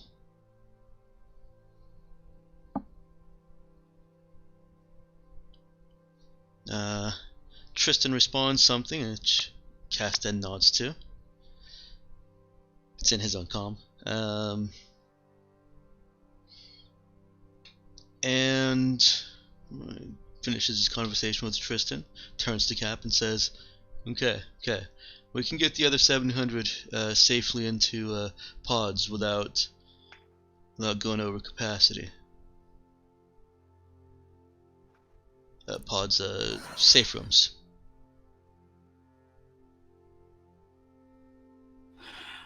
She kind of breathes a little bit of a sigh of relief.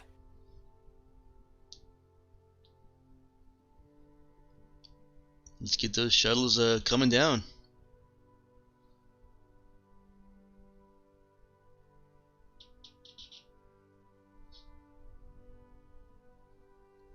Yep. Get it going. That's gonna be some time spent for Cap and for the culture team rerouting numbers of passengers. So let's jump over to Dude. Dude emerges from that little hallway and has a bit of a long walk ahead of him. Mm-hmm. Now, you were asking about zip cars earlier. You don't actually see zip cars, but you do see cars that appear to be parked at charging stations here and there. So it's not like the streets are completely barren of vehicles. The few vehicles that he's seen on here, do they seem to be using keyed entry, or does it seem to be biometric? It's not biometric entry. It's not physical keyed though. There is a physical lock mechanism that is triggered by some, a beep or a clicker. Right.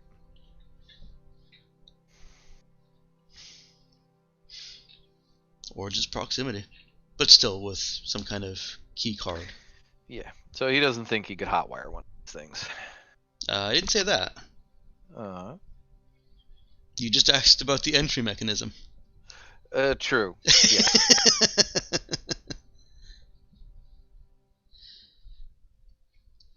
If you're asking, Dude quite possibly does think he could hotwire one. Nothing looks particularly outrageous about the internals that he saw. Okay. Based on his electronics knowledge, does he feel that the time spent doing that would save time getting there? Or would he spend as much time getting it hotwired and then arrive at the same time? Well, it is a foreign design. He's not completely familiar with it. So his estimations are whatever you make them to be.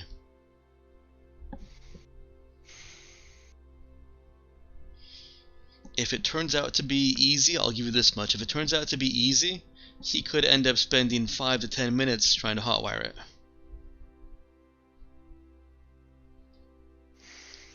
And getting entry. I'm including gaining entry in with that 5 to 10 minutes. I gotcha. I'm assuming that at this point everybody's either in a shelter or doing at home sheltering in place, right? They've shut everything down. You see drivers going back and forth. They appear to be part of the culture team, as far as you can see. They're pretty, and they are they're essentially moving tourists around. Aside from that, no, you're not seeing too many people anymore. Right, no pedestrian traffic.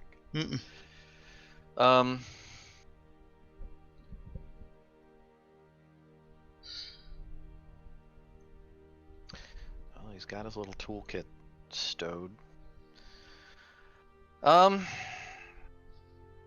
be back in just a moment. Okay.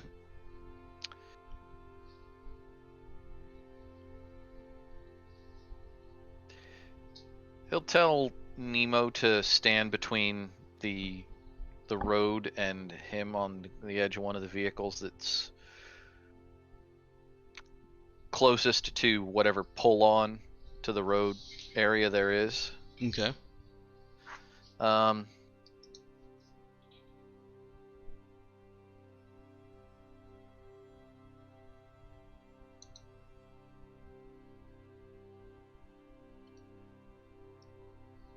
Yeah, fuck it, he'll take a stab at it. Okay. Would you put that as a fix roll? Yep. I guess it really does kind of fit.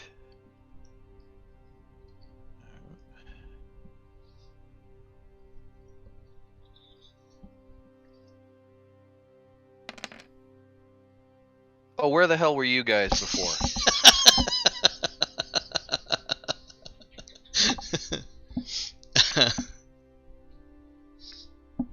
They saw that you didn't bother to expert the other roll, so they're just like, yep, all good rolls from here on. Make him regret that. Yeah.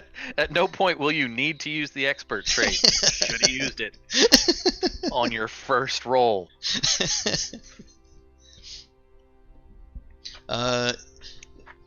Dude makes good time getting this hot wired in. Sneak would also have worked, by the way. Yeah. Sneak would have been the primary means of doing this, but fix works just as well here. You're trying to start something that won't start otherwise. So yeah, kind of relying on Nemo standing there to keep him inconspicuous. Dude is able to get into and get the vehicle running in just under 10 minutes. All right. Tells motions to Nemo to hop in, and he'll pull onto the road and head to the admin building. Should save him some time. It does. Saves him quite a bit of time. He makes it over to admin and is faced with a blast door. Alright, so the doors into and through admin are blast doored down. Okay, that's what he wanted to just look at. Mm-hmm.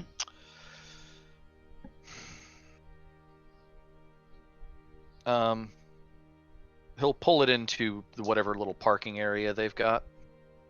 Yeah, they've got various little charging stations that act as parking spots throughout the entire city. Alright. Not gonna bother like wiping the thing down for prints or anything like that, because they've got genetic scanners. If they want to track down that he stole a car, they'll track down that he stole a car. If they care.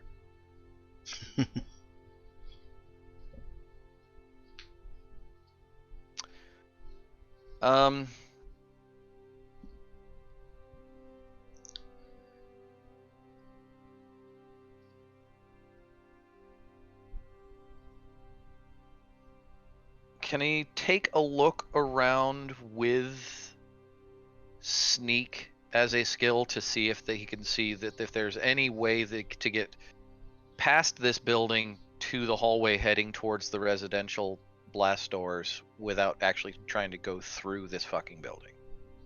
Yeah. Or would you want that to just be noticed? No, that sounds like a good use of sneak. Sneak and int. It does need to be wisdom though. Okay. Unless he is actively inspecting walls, which would potentially draw attention.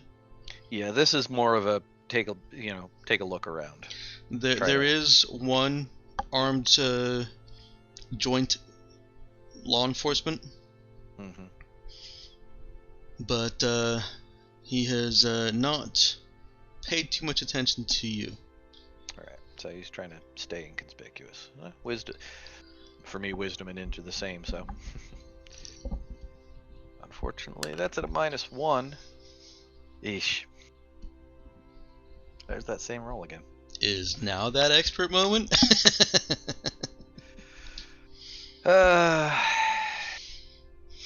Not that I'm trying to get you to spend your resources. Oh yeah. Mm-hmm.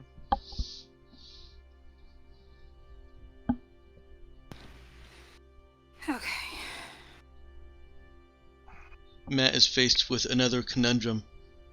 Does he use his expert reroll? Yeah.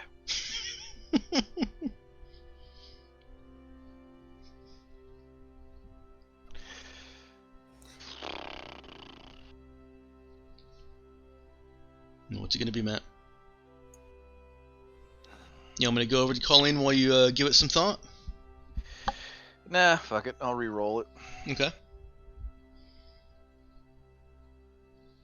Considering I'm running at a -1 and a +0, I don't know that I can't guarantee that it'll be any better, but it'll probably just average out to the same. Yeah. 2 more. Yeah, in low number games like this, 2 more does make a difference. Yeah. Using the knowledge that he has from the previous tunnel that you guys went through, dude is actually able to locate a similar tunnel. He did need somebody to open and unlock it before, but Yeah. dude is able to identify basically a panel door that he is 95% certain does the same thing as the other one. Goes around the blast door with its own set of airlocks. Gotcha. Is it conspicuously visible? It's visible, yeah. Then I mean, it's in eye line of the other guard. Yep. Yeah.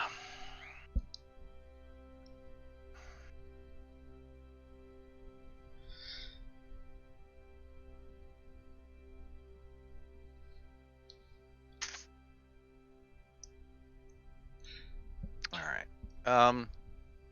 Dude's gonna sit and think for a minute, so go ahead and kick it over to Colleen. As Okay. The player sits and thinks for a second. Colleen. Anything change? Yes. No. Okay. Dude. Sorry. Couldn't resist. Colleen is not... She's not given a lot of attention. Karis doesn't even glance her way, and he gets on a couple of calls. Colleen can tell that he is trying to save his butt from the fire. And I mean, can she hear what he's saying or anything like that? yeah, she can. What's he saying?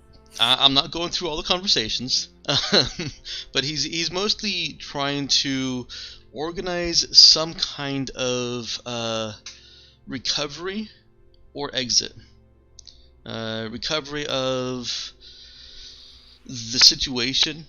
Some of his initial calls are trying to find out just how much the government knows, and Colleen can probably pick out from his bits of conversation that there seems to have been some tampering with the video feeds that the government has. He seems pleased with that. That was a good thing for him. And that's one of the few times that he did give any attention to Colleen. He glanced up over at her and then back down at his data slab. Alright, so it sounds like he's talking to local people. It definitely sounds like he's talking to local people. Now, the other thing she was going to pay some attention to, you said Eileen was wearing a helmet. She is. Mm-hmm. Can Colleen at least make out what type of helmet? Is it just kind of a protective thing? Does it have circuitry or anything like that integrated? It is a combat field uniform. Let me open up the PDF again. Oh, it's Because already none open. of them mention much about helmets, like integrated night vision, things like that. No, it doesn't have any advanced electronics in it. If anything, if anything, it would have a simple combat HUD. Given where you are, it's far more likely that it has informational HUD. Okay, but so it doesn't have something like low vision integrated or the opposite of it, filters. They don't tend to. Well, that's why she's paying attention to that. Now that is the one model on this entire fucking planet that has this sort of thing.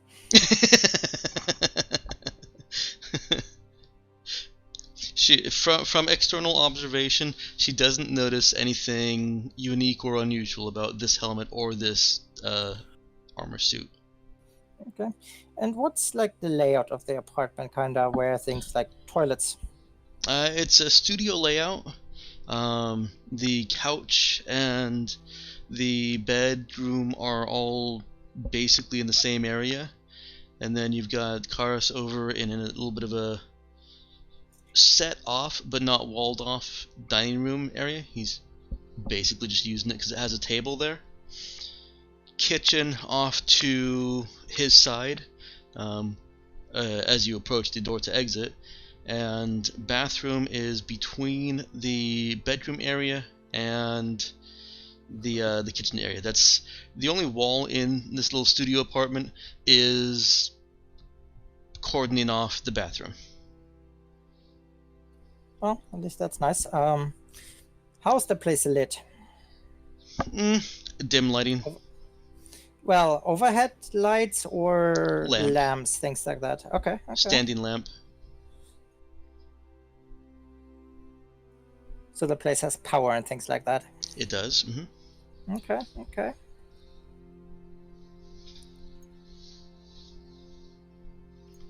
Maybe at some point, if he's like between calls, he's gonna point out. So are we going to salvage this whole thing and blow the place to hell, or what's the plan?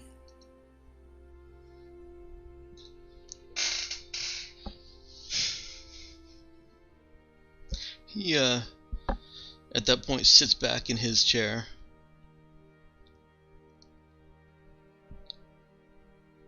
Looks over at her. Gives her a long, hard look.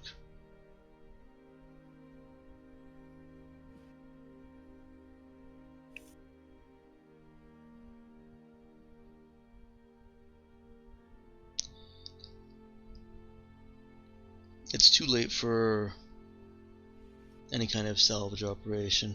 This is going to set me back for years. I already told you how we could blow the entire place up. Look, I don't know what interfered, but we can still just blow the entire power line in the entire sector. Fries everything. I mean, if it sets you back, then what do you have to lose at this point? Look, I haven't tried to run, and what makes more sense? That I'm actually here to help, or because there's no extraction team, I don't see a government squad blasting through anything. And it didn't take the initial money and run either. I said, if you have access to that computer, maybe we can find out what happened exactly. In the meantime, best I can do is offer you an alternative plan to still get the stuff you want done. How earnest is Colleen being, as opposed to how much is she trying to save her butt? I mean, she's always trying to save her butt, but it's a viable... In all fairness, it's a viable plan. She, and I'd like to point out, it's the same plan she proposed to him before. Okay. Just said, hey, it's easier to burn everything down. She was like, okay. How much does she actually want to do this plan, with the knowledge that it would cause a quicker response on the flames and much more destruction, possibly damaging some of the safety rooms that people are using? Technically, she's very, very confident she can basically target the affected areas. She's more thinking of kind of calculated blast through that power net, not blow everything up nuke style. Well, before like the flames, there would have been no way to really control them. I mean, her primary motivation is to save her butt, but it's still a viable plan, basically. He narrows his eyes more and says, "Won't that become pretty obvious?" As opposed to at this stage? I mean, and not to mention, they altered the footage already, so I have the feeling even if it goes wrong, you already have me pegged as the scapegoat? Even more reason not to trust you. Look, I'm not saying trust me. I'm just look at the facts. Let's say I plan to double cross you.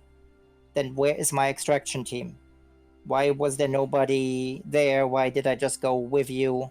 Why haven't I done anything except saying I have no idea what happened? Shit went wrong. Basically, let me make it up to you. One moment, I appear to have connection issues with the voice. Can you hear me all right? Yep. Okay. It just, I must have gone silent for so long that it thought I wasn't here anymore.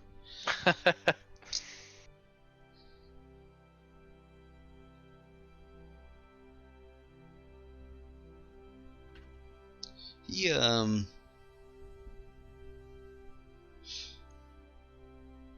he considers her words. You want to make a charisma talk roll on that? Sure. My best skill.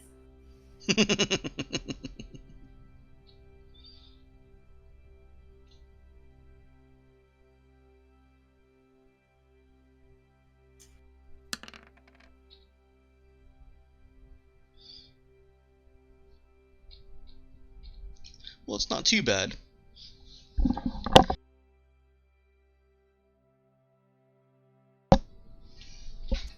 Well, in fairness, it's not great either. No, it's not great either. In fact, it's pretty much right there in the middle. Average.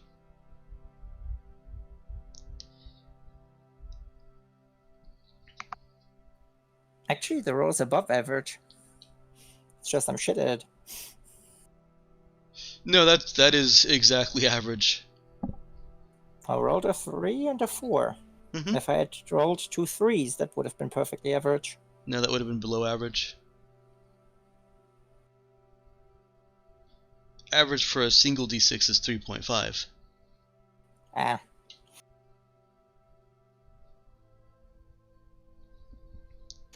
Well, average it is.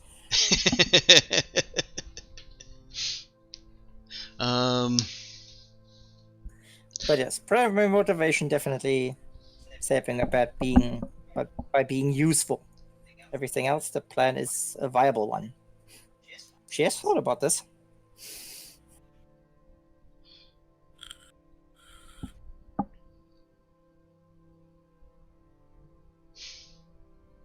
While he thinks, I'm going to go back to Dude, whose players should be done thinking.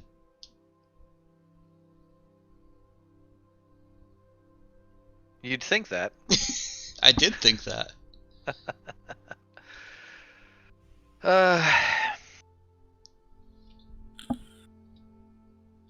I'd give you more time and go back to Kat, but she's up to her ears in administrative and logistical stuff right now. Yeah, I can imagine that we haven't actually progressed past all the stuff that we fast forwarded through hers. Are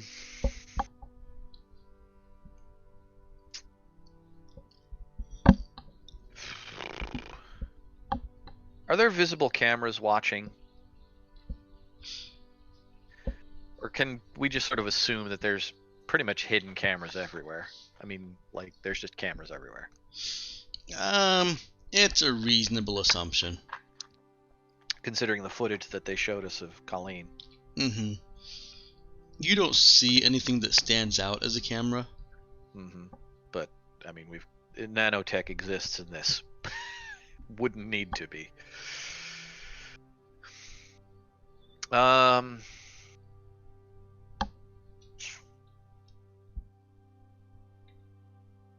Would you guys like to take a quick break? Not me. I'm good. Okay. I'm okay. Okay.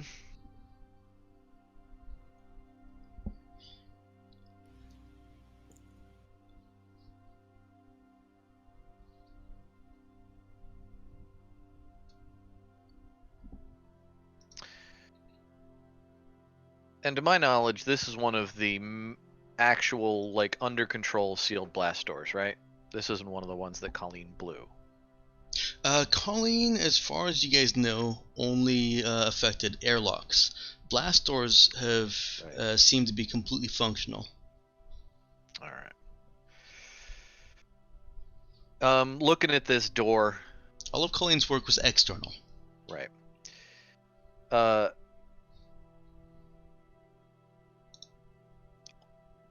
Any kind of safety blast door system, at least in real life, generally has here's a physical potential override if the electronics go completely out. Does dude looking at this think that if there was nobody watching him, standing there with a gun, that he could physically, crack open a panel and shift this door open without electronic authorization?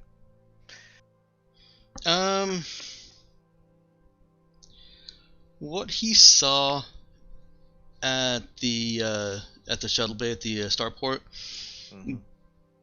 these blast doors don't exactly appear to have been designed to be reopened manually, as perhaps a design oversight or a security feature.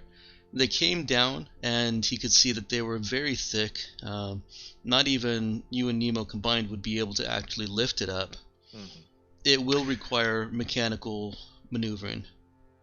But they don't have, so there isn't a separate set of doors for pedestrian traffic to get through this area, or is all pedestrian traffic supposed to be going through the admin building anyway? All pedestrian traffic is supposed to be going through basically this street that simply happens to have a blast door installed above it.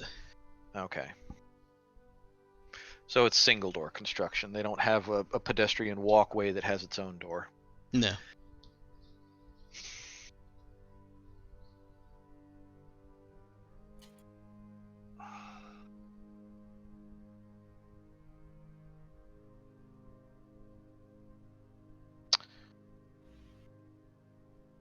Cap turns to Nemo.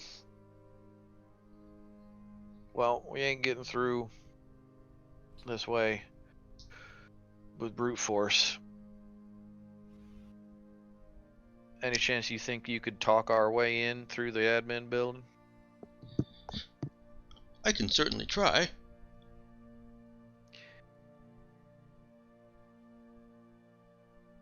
Yeah, shit, man, I can certainly try. I don't think I'd be particularly successful at it. That's my relevant question. He looks over at the guard, the only visible person right now, and says, it's hard to tell because they're wearing a helmet, but he thinks his chances of success are pretty high.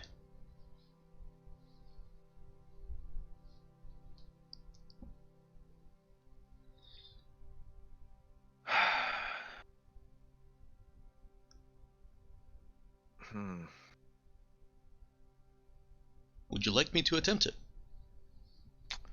Well, I'm trying to think of what our exit strategy would be if we don't succeed.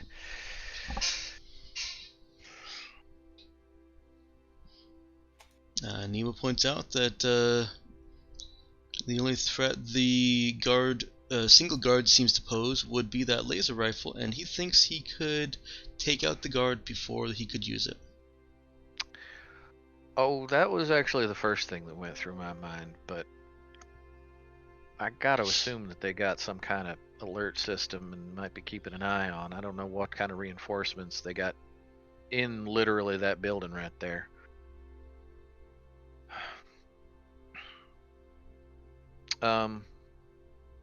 Dude will try to beep a message over to Cap. Hey, Cap. Hope I ain't interrupting, am Cap is Yes and no. not.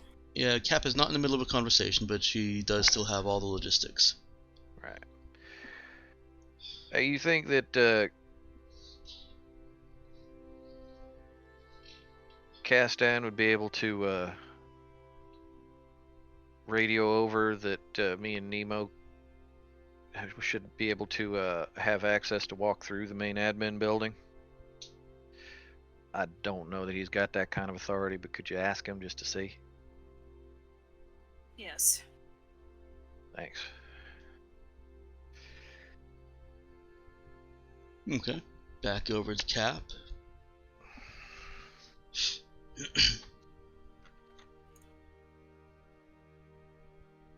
How does she approach Castan? Quick retcon. Dude, would try not to tip your hand, because if he says no, I don't want him knowing I'm necessarily already here trying to get in.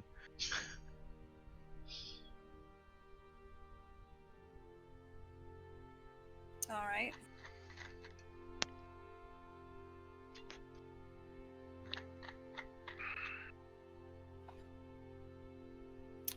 Cap will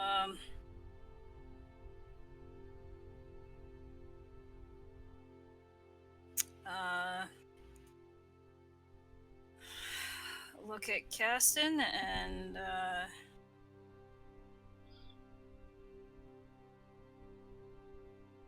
say, is there any way for our people to get access to the admin building, so that they can go and talk to somebody? I told him I would just get him in touch with whoever he needs to talk to.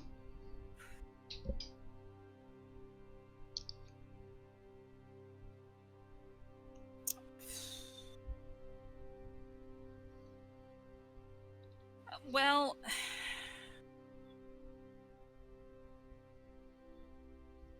What do you think talking to somebody's gonna do for him anyways? well, we're hoping that we can. Oh, actually, Cap doesn't know that.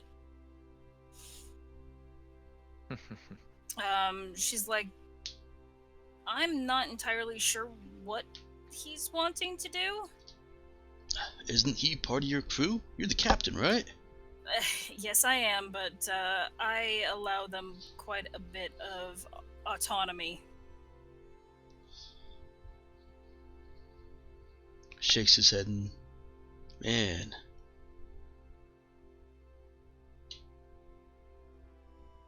The nicest pirate captain I've ever met. Well, I appreciate that. I trust my crew.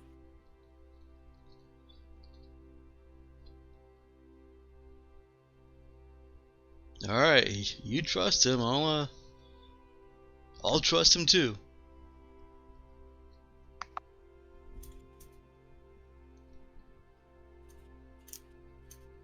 Much appreciated.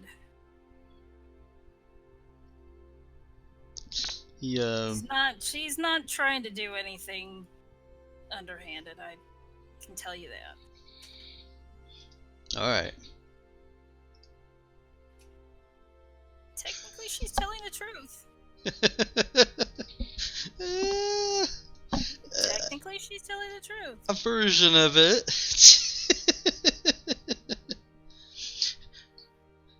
It's like Colleen. Technically, she's always telling the truth.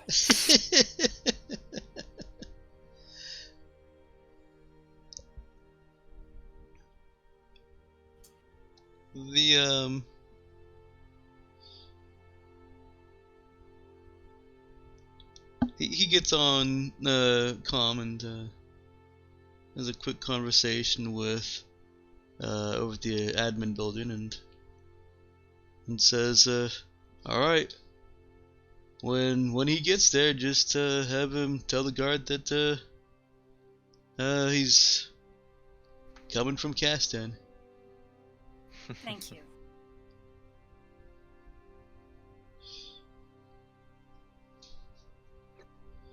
You guys are gonna get this guy in so much trouble. Mm-hmm. Just take him with us. Is that your solution to everything, Emma? Just take him with you. I'm kidding. Yeah, she likes him. He's a nice kid.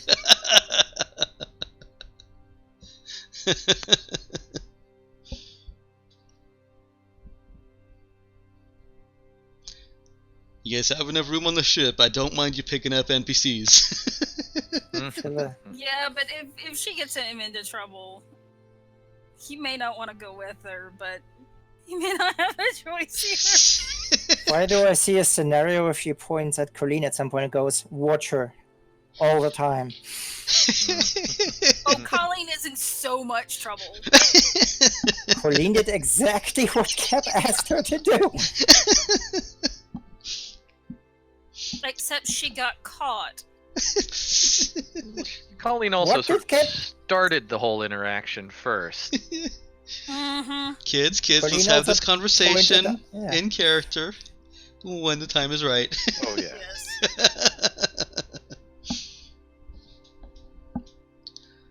So back to Dude. I assume that Cap relays the information. It relays to him. Yes. Okay. So back to Dude. Mm-hmm.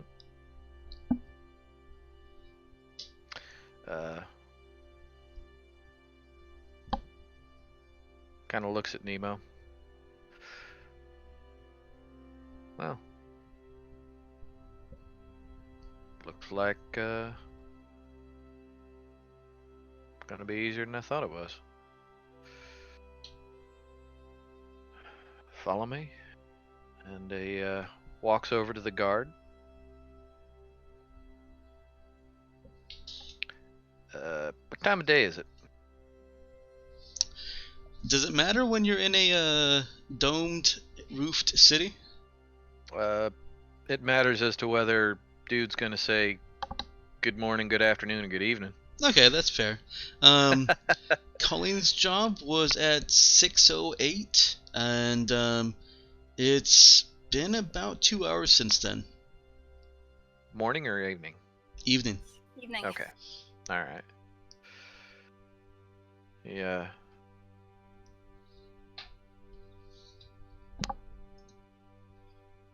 Gives I mean, he gives it a minute or two to see it. Hopefully, to let Caston's little information work its way through whatever chain of command they've got. And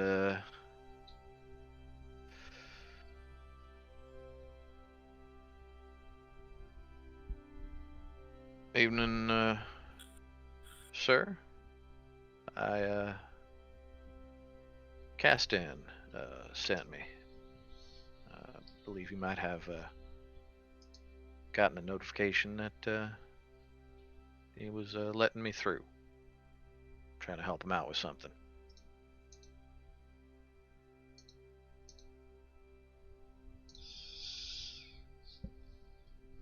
The guard looks Dude over and looks over at Nemo.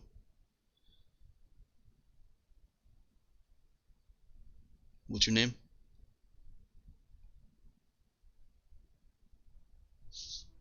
Did we ever tell Caston our names? I'm pretty sure you did. Yeah. Dude and Nemo.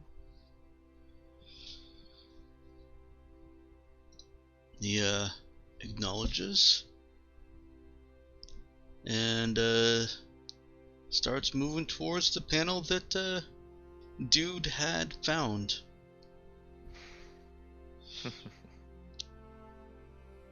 says, make it quick through the tunnel. I'm only opening them on a quick timer. You dally and you're stuck. I got no problem with that, man. Opens up the panel, opens up the door, and tells you, make haste. Dude goes on through. Alright, you are through. Get to the other side of the blast door.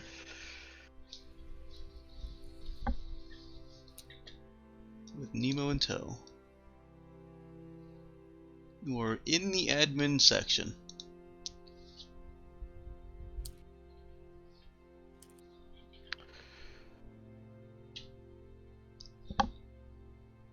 Well.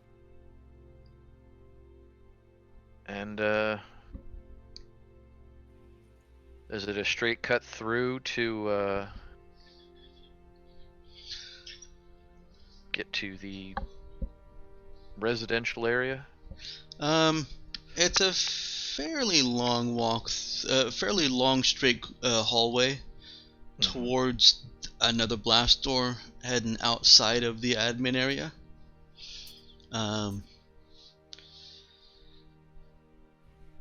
There are a couple of turns along the way, but the hallway for the most part is straight towards the exit. You see a lot more people bustling about and doing administrative work. Takes about 10-15 minutes to make your way through, and then you're at another set of blast doors. No, another blast door. Is this the blast door out of the admin area or into residential? It's the blast door out of the admin area. Okay. They seem to have an abundance of blast doors. Right. Is there anybody guarding this one? There is.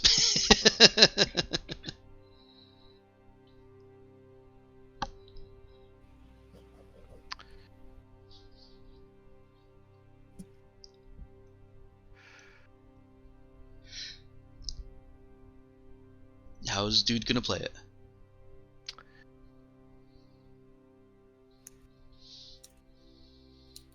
He's gonna... Because we only told Caston we wanted to get into admin, right? Mm-hmm. Yeah.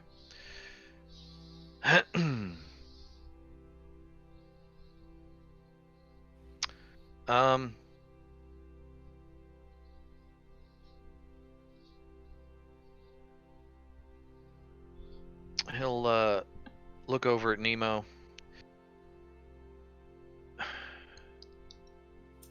Do you think you could convince this guy that Castan letting us in over at the other door was so that we could help him check something at the door leading into the residential area, and that if he lets us out, that's what we were helping Castan with, to go take a look at that other door that leads into. Because I get the impression that he ain't gonna let us out without a good reason. Nemo says again he can certainly try that.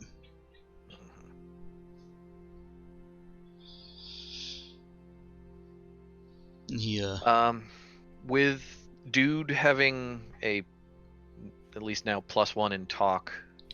Oh wait, no. I keep forgetting that this is the system where if you assist and fuck up, you can actually really screw it up. Well, not really screw it up. You just -1. Right.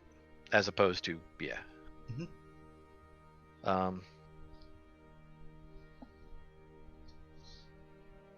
Dude would be tempted to try and assist with that particular convincing. Mechanically, what's the difficulty I'd be rolling against to try and assist? Don't believe I'm throwing out difficulties at you guys. No, you never have. Occasionally with things that like what Colleen is doing, where she can assess the difficulty of it, I have, Mhm. with some of the things that you would be fixing, where you can literally look at it and kind of get an idea.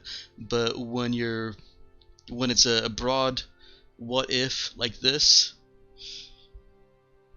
nope. This is not the kind of situation that you can assess the difficulty of. There are too many unknowns for you. Yeah.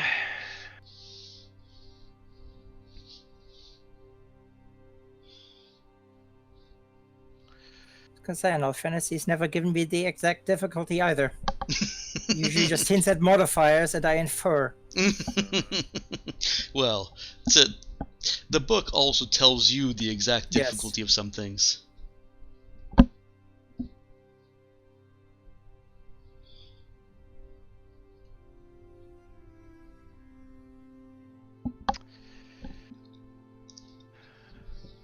Well.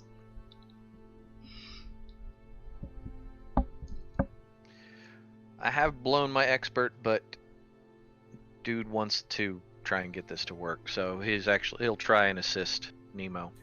I mean, is it a new scene? No. Yeah, I didn't think so. I'm not going to let you guys use your expert abilities with impunity. Mm-hmm. Oh darn.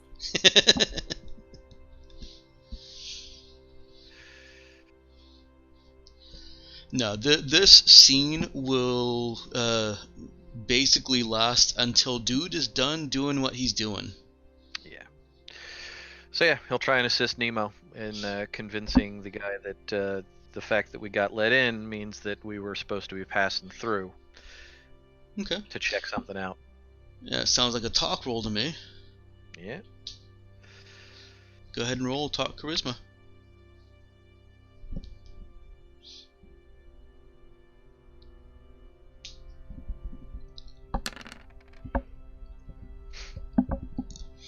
Okay. So yeah, average. Nope, you rolled below average. Mm-hmm.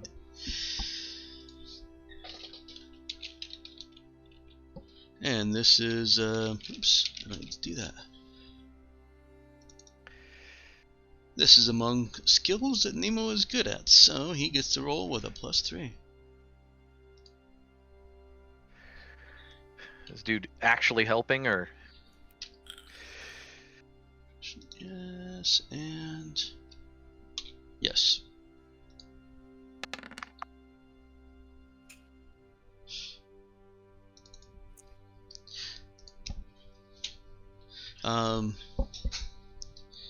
Nemo moves up to talk to him and try to convince him that this was intentional on Castan's part, that he intended you guys to be able to go all the way through admin.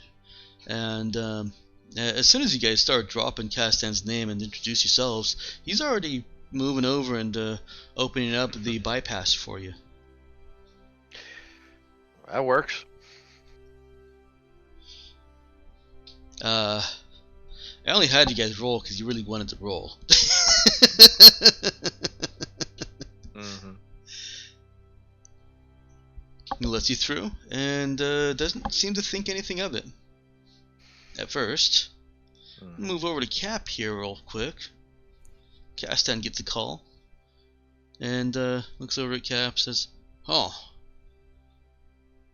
dude just left admin." He did? Yeah, Huh. he's heading towards. He seems to realize he's going after your girl, isn't he? Not. I don't think Cap knows that for sure. Cap. No, we explicitly said that was the plan. Yeah, Okay. Cap knows that. So does she act Yeah. surprised? She just kind of furrows her brow a little bit and said,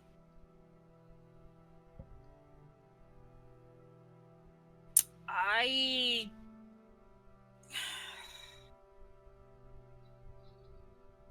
didn't think that's what he was doing, but maybe he decided to go off on his own. He really cares about her. Not that I don't. but what? Cap cares about Colleen.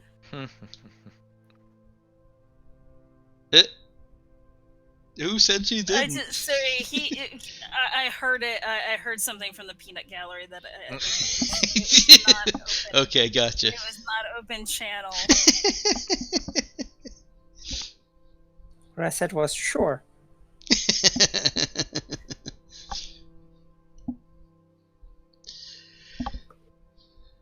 Yeah. She says, "My apologies. It is possible." Yeah, that's gonna cause some trouble. It seems to follow us around. I get that. Life of a pirate, right? Something like that, yes. Seems entirely, now that it's come up several times, entirely too intent on that whole pirate aspect. Like he's intrigued by it, or Like he mentions pirate every single time it is actually relevant. Like, anytime there's opportunity, I should say. You guys are doing something a little bit strange. It's pirates. Mm-hmm. that seems to be his explanation for everything. She's like, not really pirates. I don't know. You're on this planet. You got a girl involved in some stuff, and you're trying to fix it. I guess that's not really pirate.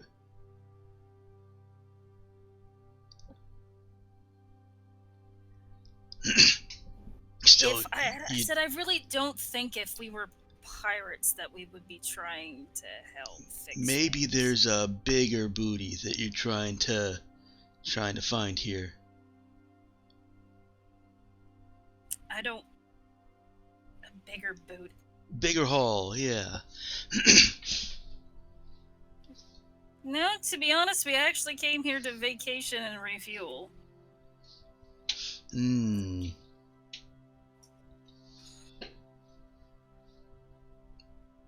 And she's honest about it. She's being completely honest about that. I'm like, trust me, nothing that has happened was in the original thought process. Are you sure you didn't bury something here? Like, metaphorically? I don't think I've ever been here before.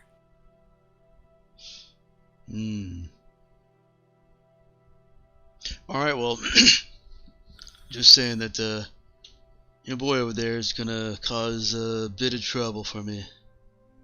Well, I will do my best to smooth it over. Yeah, thanks. Like I said, I don't want to get you into any trouble.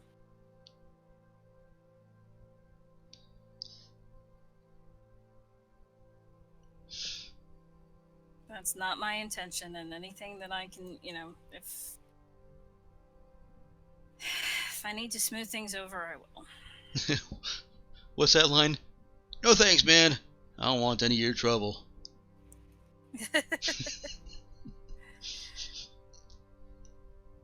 Let's focus on getting people to safety. Yeah. Yeah, alright. Because that is the most important thing right now. He agrees and goes back to work navigating the well, he seems, despite his kinda dumb outward appearance, he seems okay at navigating the logistics of what you guys are doing, the people moving, and checking against the Solar Spirit's passenger manifest. This is the kind of stuff he's trained for. It actually is. He has recruited a couple of other people that have from the culture team folks that brought people with them. He has recruited them to help wrangle and move people. And while the Solar Spirit passengers are getting a bit antsy as you load up people into your shuttle, they're like, well, why am I being moved aside? Why can't I go with them? It's even more. with the explanation of your passenger ship is taking you. Yeah, no, they just want off. They don't necessarily want to wait. Yeah. Are we in relative safety here? Like in the shuttle bay area? And I do mean relative. Yes, but no. One concession that was made in order to actually move this many people is that the blast doors are open. Ooh. They had to. Yeah, because they. I thought we were sending them through the thingy. That was the original plan, but that got nixed, and the blast doors are opened. No explanation given as to why. You just at some point, before anybody actually came through, nobody went through the tunnel. So before anybody got into the starport area, you saw the blast doors start raising. Rising. Cap will actually ask our friend about that. Is there a reason why the plan was changed? He said that admin wasn't letting us use the tunnel or the bypass. Does it seem a bit odd? No, we don't really want everyone knowing that those are there. Even if those airlock doors are more secure than this blast door, it still gives the impression that anybody can just open that up anytime. But they can't. There's no accounting for what people think. That is very true. Besides, opening up those blast doors makes this place look safer. Appearances.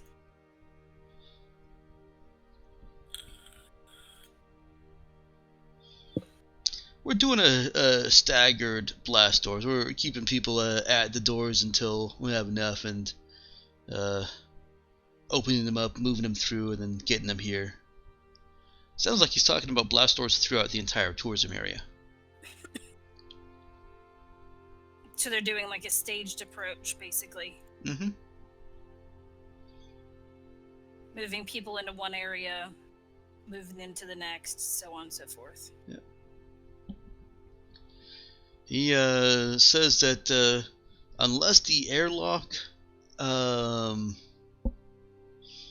just over around the next section over fails, then even if all the other airlocks in the area here are breached, we'll still have an hour or two before the blast doors can't contain it anymore. We'll need to move all these people before then.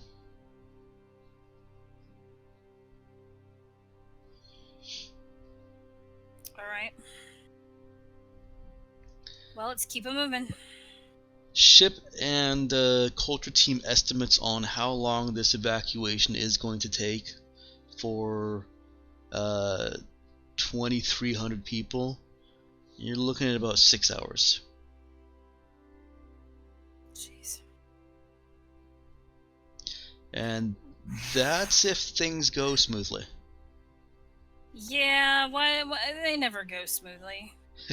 You're limited by how many cargo shuttles or cargo lighters can get into the starport.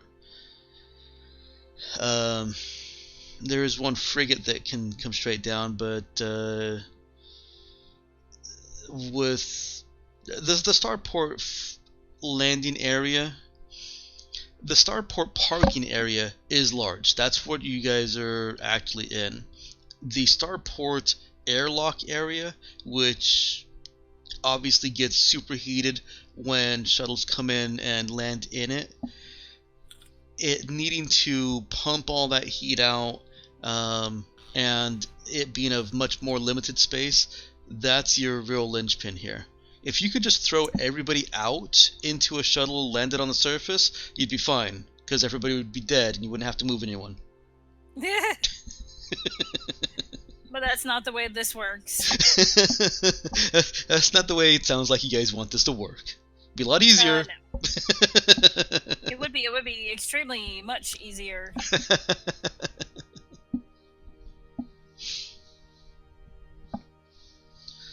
So yeah, he says that this is the only blast door that is just being kept open, and the culture team decided that because decided to keep that open because it helps keep the people that are in here calm.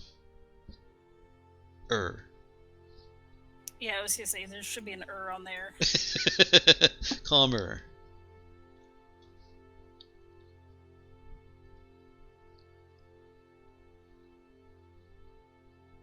And the culture team is doing a pretty good job. As has been stated several times by myself and by you guys, the culture team is good at their job. They are good at hospitality. But no matter how good they are, there are always going to be people that just are absolute shits. Yeah, because they're people. Because they're people. One of those people, right now, while we're focusing on Cap, is making a great ruckus. He is now shouting. He wants to be on that shuttle right there, pointing at your cargo lighter. That is still loading up. Actually, sorry, your cargo lighter is already at this point. No, the other ships, we're not that far into the timeline. Sorry, the other ships that are currently in the airlock portion are still sitting there waiting for it to cool down before those blast doors can be opened up. So he is shouting. He wants to be on that shuttle right there. He is pushing the girl that's trying to calm him down, and is actually, he's just now pushing past her and marching straight towards your cargo lighter. Cap's gonna step in between. He's a big guy, tall, bit big boned, and looks like he doesn't want for food, although he's not rotund. He just doesn't want for food. He's beefy. He's beefy. More pork fatty, but beefy too.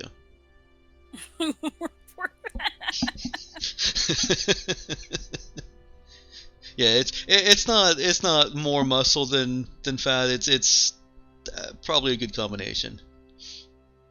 Like a linebacker. No, not even No. that. Defensive tackle? Are those the beefy? Oh, yes. Actually, yeah. Sports ball. Yeah, well, there was one dude. His nickname was the Fridge.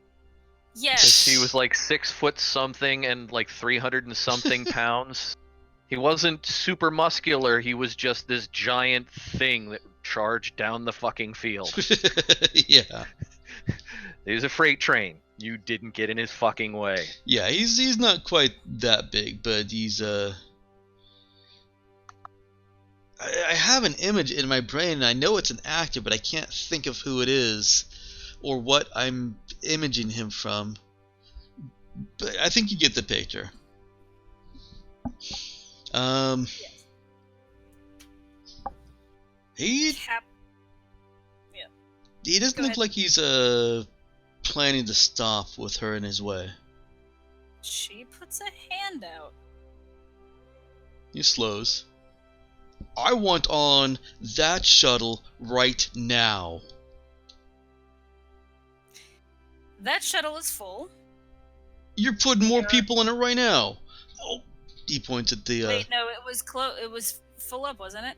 No, sorry. I'll let you back up on that. You're still loading Okay. people onto it. Okay.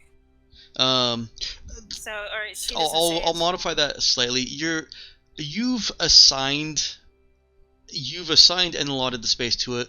The people aren't on it right now because they're still waiting, and they don't want to just stand in that cramped little space while they're waiting for the airlocks here to open so that you can get out. Does that make sense? No. So you've already assigned the people, pulled aside and assigned the people that you're going to put on it.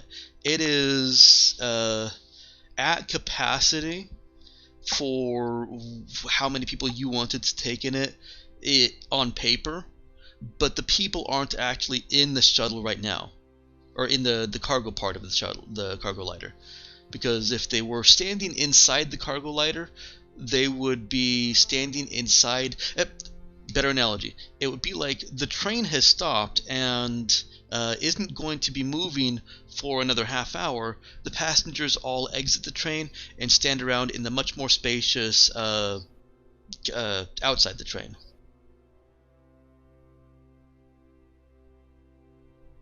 They'll pack themselves back into the train 5 minutes before it's about to leave the station. I think we need more than 5 minutes, don't we? Because we can't have anybody in here when they open the... You will, but I was just using the train. Yeah. And yes, you can have people in here when these airlock doors are opened. You're not currently in the airlock that's being deheated. And that may be part of the confusion. Let me draw for you. Thank you. Uh-huh. I have these tools. I should use them. So we've got this airlock that opens out into the fiery waves of SOS. Yes. Crap, I don't know which color I was using now. That's good enough. Nope, not the right color. Whatever. You are here. There's much more room in this section for ships that are just parked. Ships that are being loaded full of scrap, which is why your ship was here. You were loading it up with scrap. There are 2 ships in this section which are waiting for the heat to come down. There we go, that's the right color. Before these blast doors open up, and, well, those, shuttle doors open up and allow anyone in the larger parking area to leave. Okay. And so, while waiting for the heat chamber right now to deheat and become bearable so that the doors can be opened up into your parking area, the people that you've already set aside and said, okay, you're going in my shuttle here, are just kind of milling about outside of the cargo lighter space. Waiting to load up once the other 2 are in. Right. Once those doors open, you'll have plenty of time for them to come in, because the logistics, they want the shuttles that are currently deheating to enter first, to come into the parking area first so they can start loading them up. And yeah, and get everybody out basically all at one time. as close to all at one time as they can. Yeah, so it- with planes, everybody will kind of line up to Yeah. to taxi. Right, but even though the plane is, that's actually a much better analogy than I had. Even though the plane is sitting there and people could board it, everybody's still in the airport just sitting in that waiting area until... Waiting for the plane to be ready. Yeah. Alright, so it's going to be the same amount of time, no matter... Like, he's going to be waiting. Because we're not boarding people until the other 2 shuttles are here. Those aren't the only other shuttles that are coming down, and these shuttles are going to have to make multiple trips. That's why it's going to be such a long time span. And with him being a passenger for the Solar Spirit... I imagine that's one of the first... No, we can get him on... Not all of the people on that passenger manifest are accounted for.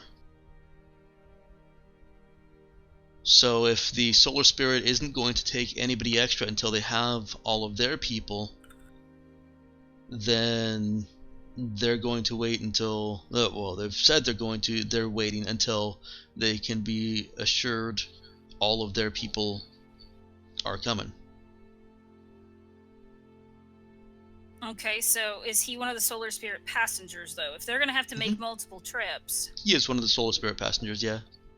Okay, so Cap will put a hand up and say, look, we're not boarding anywhere until the other 2 shuttles can enter, and we can put you on the first shuttle to the Solar Spirit. Yeah, but when will that be? As soon as the Solar Spirit has a shuttle in the airlock cooling down, right? No. Neither of the shuttles in the airlock right now are Solar Spirit shuttles. Your other ships have gotten their shuttles down and into that airlock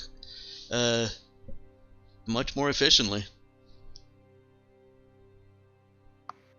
So, dude kind of has a semi-legitimate beef, but he's being an asshole about it. Yeah.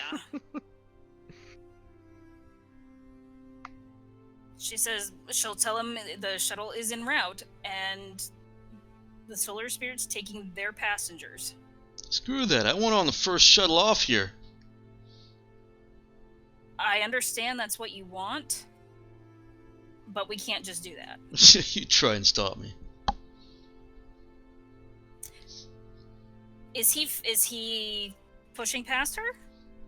No, he's not actually pushing past her right now, but he's not going back to his designated area. Cap will call over a couple of the culture guard people. You've got Castan for culture guard people. Okay. The others are all hospitality. Oh, hospitality. Oh, shit. Alright, so she's gonna call Castan over. There are joint law enforcement, Union, present that you could try and utilize them. She could ask them very nicely if they would be willing to escort this gentleman back to his designated waiting area.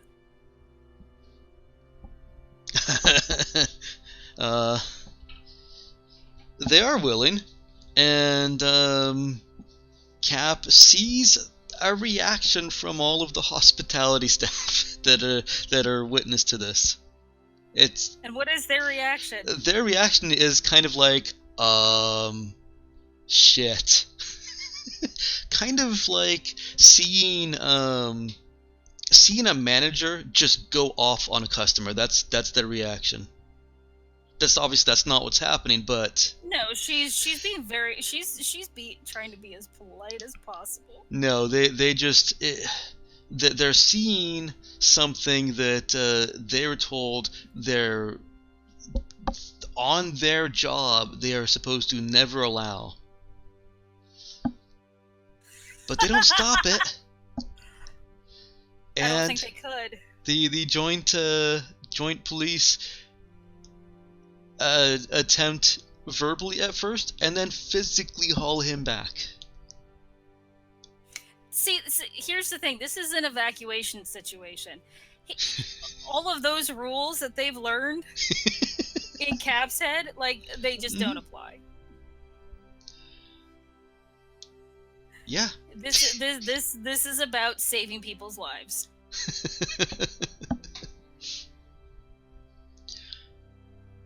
She's gonna get in so much trouble. Good thing we're fucking leaving after this. Oh yeah, and not coming back. Yep. Never vacationing on SOS again. So, food for thought for you guys, because it's definitely been enough time and may have crossed anyone's minds. Once you've got the passengers on your ship, you're either going to have to stay long enough to offload them, or just take off. So you can't exactly just take off before anything comes back at you. Kidnapping. Uh-huh. Oh my god, let's add massive kidnapping to our rush. Hey guys, I guess we're slavers now. Was the reason I posted that. Rimworld happens.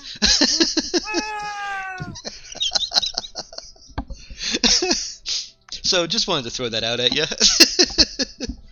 Oh, frack.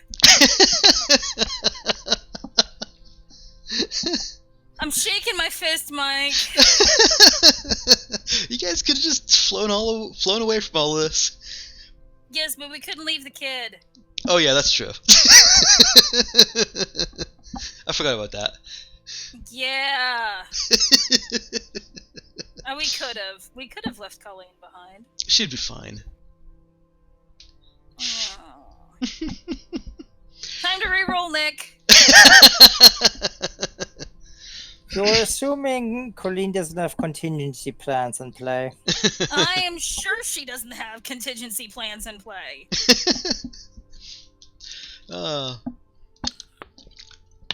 Speaking of which, let's see how the kid is doing. So she just attempted to convince Karas Behrman to let her go forward with the more directly and non-subtly explosive route. Electric overload, but yes. Right. Question: can Cap get a message to Colleen? She can try. She can certainly send as many messages as she wants, but unless Colleen pulls out her data slab for... No. The comm. Oh, Dur. I don't think they took it Not from her. encrypted. They didn't take anything from her. No, they didn't take anything from her, but as Nick points out, and I mentioned earlier, not encrypted. No, but she can message Colleen and say we're evacuating people. Okay. She doesn't need to say anything else, probably. Colleen will get the point. Or we're evacuating people off the planet. Okay. I'll let Cap have that idea to... Well, is that something you want her to have already sent? Yes. Okay. So Colleen at some point did get that. Karis... There was an eye roll. That was the plan. That was mentioned before. This is not new knowledge to Colleen. No, but she's confirming it. Yeah, it sounded more like a confirming message that this part of the plan is going... this part of the plan is going as planned. Unfortunately, everything is going as planned. Karis shakes his head. He says no. He'll recover and try another less obvious method. maybe years down the line. But his cause will continue. Well, at least there's that. That's fine, but you might want to pay more attention to the zoo.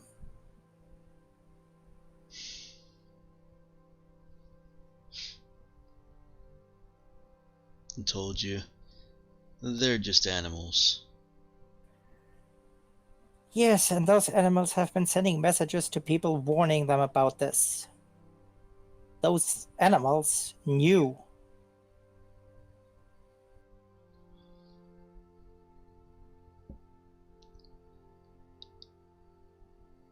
They didn't know anything.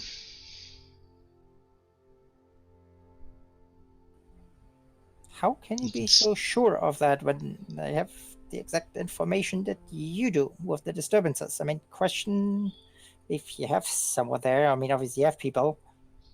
Talk to the people who were affected. I have gotten reports, kid. People felt sad, oh no. People felt angry. It's all part of the performance. These people are really clueless.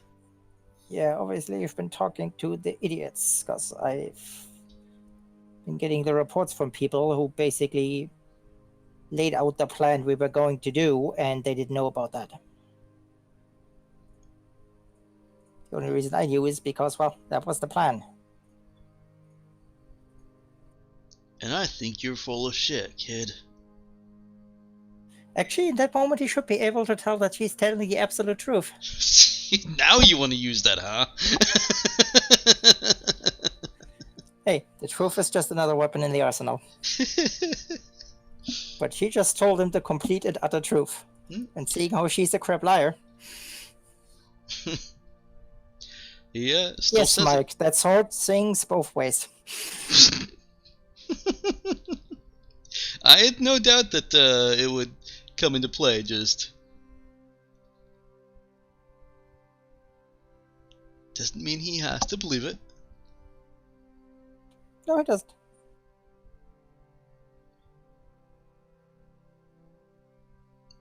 And she is stretching things a little bit. Nobody outside had the exact plan or knew exactly what was going to happen. Just that vague something bad and fire.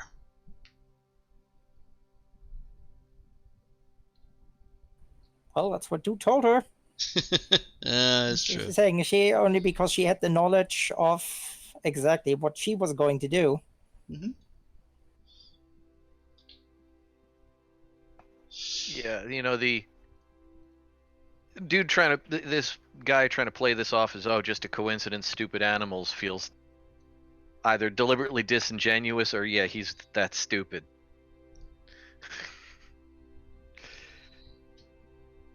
And don't worry, I am taking into account Colleen on both sides. I figured.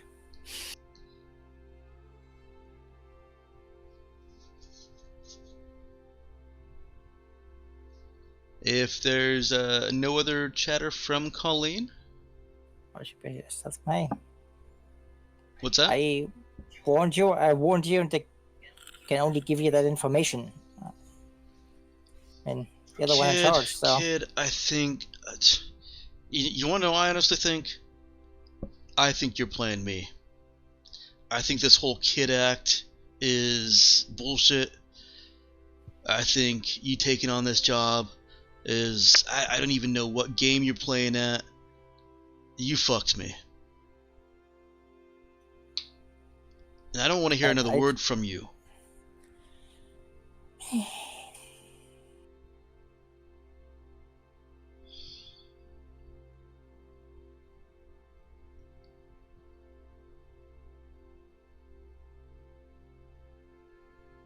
Alright. Good. He goes back to his data slab. Could I at least use the toilet?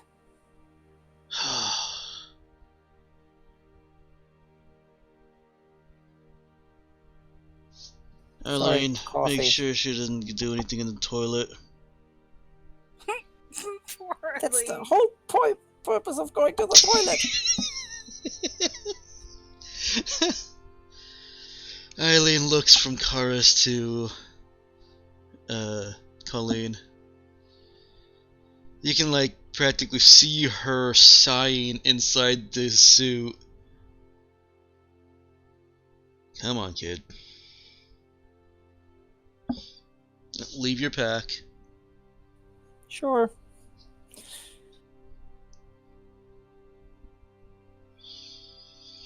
And she joins Colleen in the bathroom. How large is that bathroom? Barely.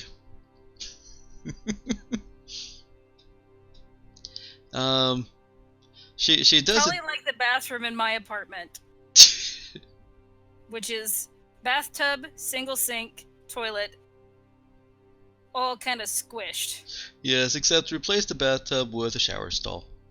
Standing shower.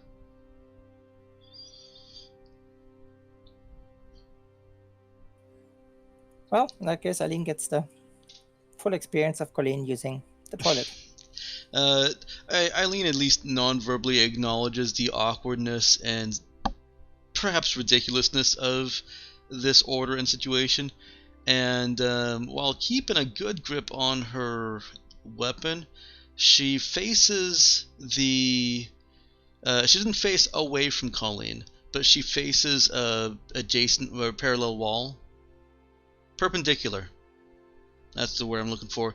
She faces a wall perpendicular to Colleen. She is not staring at Colleen doing her business. Well, I guess that's a plus. Still all kinds of awkward. And at some point, a smell. Yes, and so at some point a smell. I wonder if combat field uniforms have atma filters. Shouldn't have, because they're also like separately listed. Yeah, no. Well, no, some of the armors do have atmo filters in them. The combat field uniform does not. And I would probably say that even if they did, this one wouldn't, because it's not necessary here. Until now. Until now. Sorry, rich food.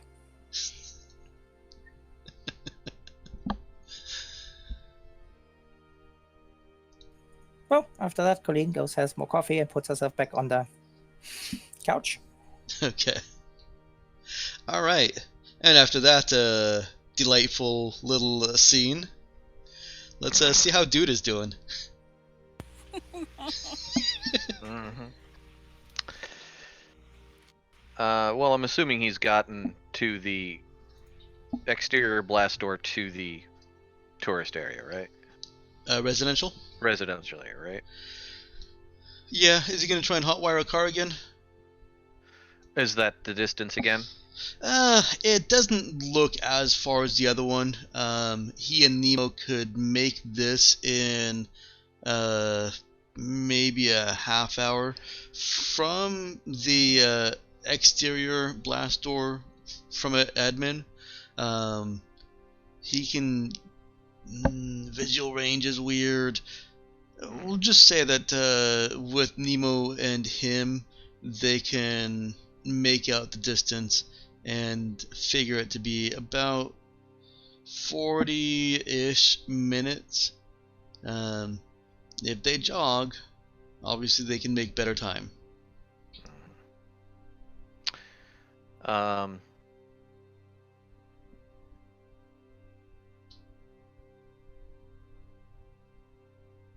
What's the foot I mean, is there another parking lot on this side with no foot traffic? Yeah, there is no foot traffic here. You do have windows from admin that look out, and you'd have to do some trying, keep non-visible from them. But there's also far less selection in terms of vehicles. Yeah. He'd rather not push his luck. I think he's just gonna take the walk. Okay, is he walking or jogging? Brisk walk. Okay. Not a jog. Not enough to tire him out. Okay. Yeah, I figured that any walk would be brisk, so that's gonna take that 40 minutes.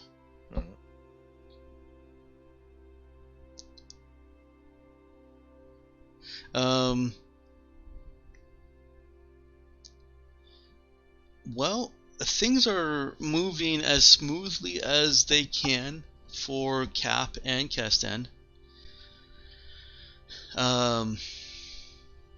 That loud brash guy has ruffled a lot of other feathers, and of course is promising he's never gonna come back here, never gonna bring his money back here, etc., etc. He's the angry customer that won't shut up in the park. Your boss is gonna hear about this. Yep. Oh yeah. Yeah. Thanks, man. You're not wrong. Boss is gonna hear about it from me, because I'm gonna tell him what a moron I dealt with today.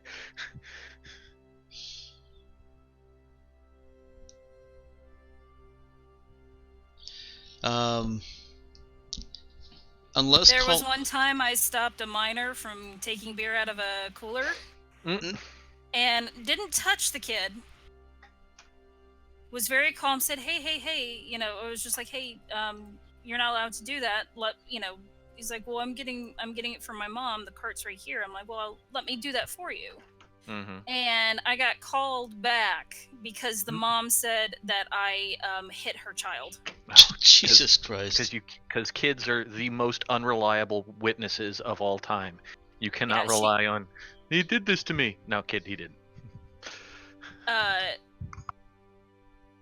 Not hit, but basically I touched her child. Oh no! Like I tapped him on the shoulder, so I forget exactly what it is. But yeah, I had an irate mother screaming at me, and it's like, well, ma'am, it's illegal for him to take beer out of the cupboard. He's 9. Yeah. People are fun. Yeah, I think I was like 15. And what, were you working? Yeah. Damn. I started working when I was 14. Yeah, that happens. Well, 13 I was cleaning my dad's church, but yeah, I started I had to get a work permit and everything and permission from my parents. Summer jobs. Yeah. Well. Anyway, but yes, I know that customer, and the boss who later said to me, he's like, "You did nothing wrong," and we have it on store camera. Oh, good. So. Yeah. Well, you know that there are cameras all over this the bay here. That doesn't mean people aren't going to get in trouble. And speaking of trouble, that same man, when your shuttle is just about finished loading up because those blast doors are open, and the other 2 shuttles have come in, they're loading up, your shuttle is almost finished loading, he pushes himself past the officer that was still standing with him. The other one had wandered off, gone back to a post, but one stayed with him. He pushes himself past that officer and starts barreling towards your shuttle. He is a big man, and he will knock over just about anyone that actually gets in his way. Compounding the situation, the officer that he just shoved aside reflexively gets up and has her laser rifle pointed at him. Jeez. Or his laser rifle. I don't know if it's a male or female. It's just a unisex pronoun there. A unisex laser rifle? Unisex laser rifle, yep. It is not phallic at all. Does Cap think that she can bull rush this guy to the ground? Cap is pretty strong, but he's got size advantage. Yes, but she's got combat training. Yeah, She has combat jujitsu. training.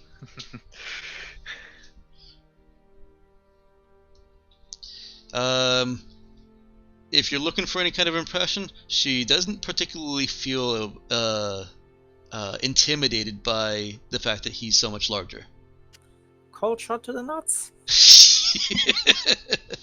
Yeah, because he's not getting on her ship.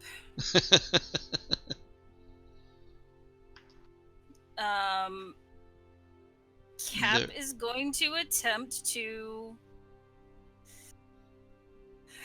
keep him from being an asshole. There are shrieks of alarm coming from, starting a wave throughout the starport, starting with the people that see the joint law enforcement raise the rifle, and from people that scamper out of his way.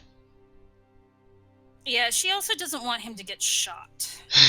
This guy's gonna start a mass panic here. Yes, he is, and Cap is gonna try to stop that. All right. Okay. So how does she do this? Let's pull up yield character sheets. Class ability warrior. Or close combatant. I don't know. I don't think any. Yeah, weaves and ducks in personal combat. She is going to use her close combatant skills because there's a hangar full of people. She's going to try to tackle the man at the knees and take him down. Okay. She will and use her skills to basically incapacitate him. Like, you know, the whole arm bendy behind the back thing, and you know, like kneeling on his back if she has to. Mm-hmm. If she can get him down. Let's go ahead and get, this is a skill check, not an attack roll, with punch. Dex punch, the way you Dex described it. punch. Any bonuses from her combat training?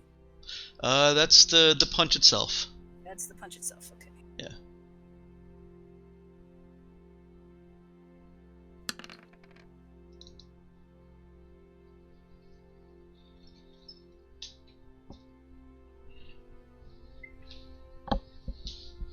Actually, I realized that having it be a skill check denies you the warrior ability.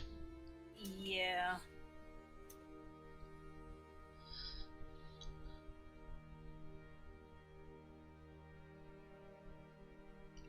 Um.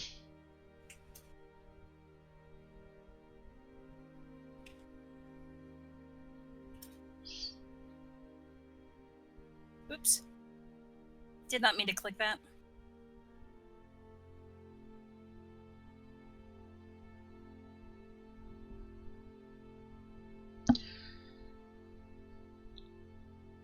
I'll still let you use that.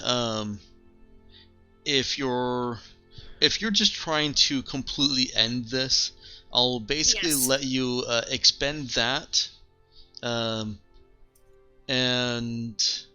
it won't affect this roll, but it will play into the outcome. You using it off mechanic.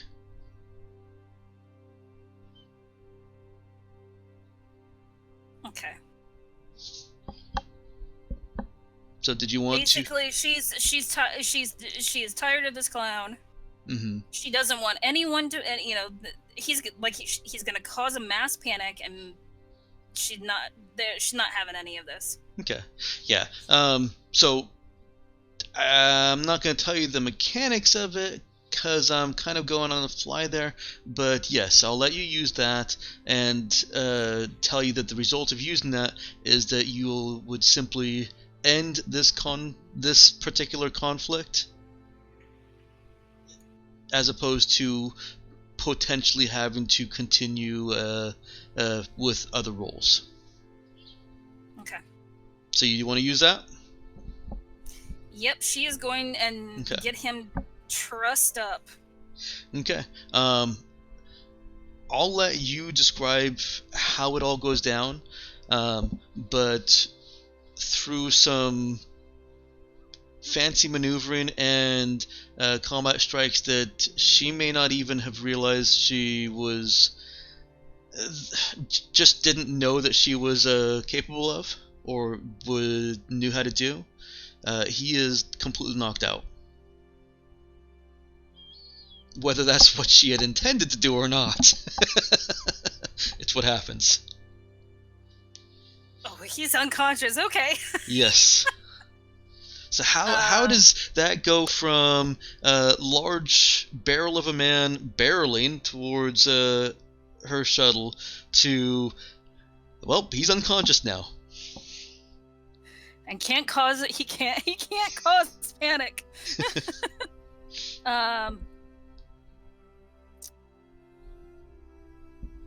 She sees him starting to barrel towards her ship, and she sees the guard drawing the gun, and that split-second decision of nope, not on my watch, happens, and she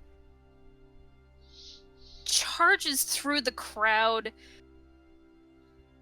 not parting people, but like just zipping through the crowd. Her close combat ability allows her to very easily maneuver through without just bull rushing people over. Yeah, I feel like watching Cap run through a crowd would be like watching a weasel run through stuff, just zipping. Exactly. I was thinking something, very almost Matrix-y. Mm-hmm. She is Trinity. That's kind of what I had in my head, and she gets out into the space that he's cleared with his bull rush, and just launches a attack at his knees with her. She kicks him, taking his knees out from under him, and as the very large man goes down, he smacks his head on the floor. Well, an object in motion stays in motion. Yeah. It's like with a horse when they suddenly collapse. I'm going to add to that just a little bit. Okay. After the knee kick, she actually has herself planted and pivots, manipulates him just so that he does do a bit of a flip and lands skull down, crack onto the ground. Not to kill him, not to hurt him, but like just very cleanly, visibly knocks him out with a precision and skill that is easy to see.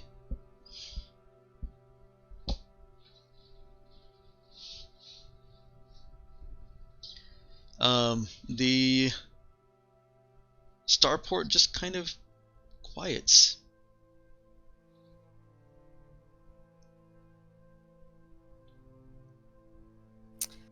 She calls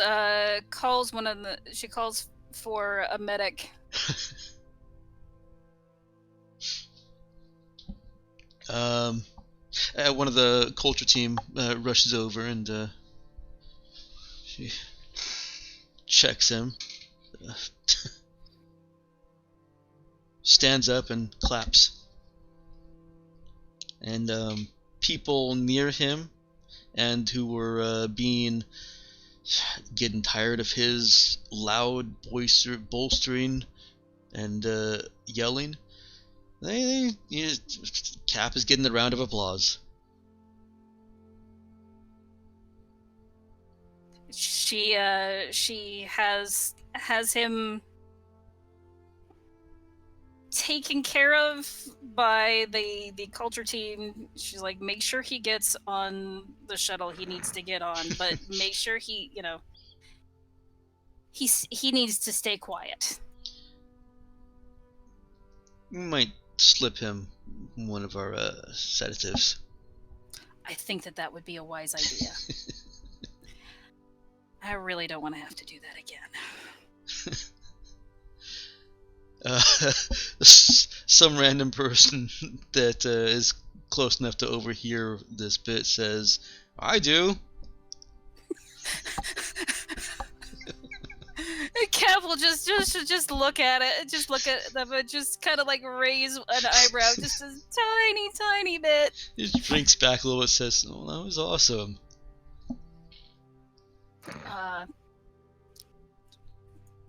Thanks, I think.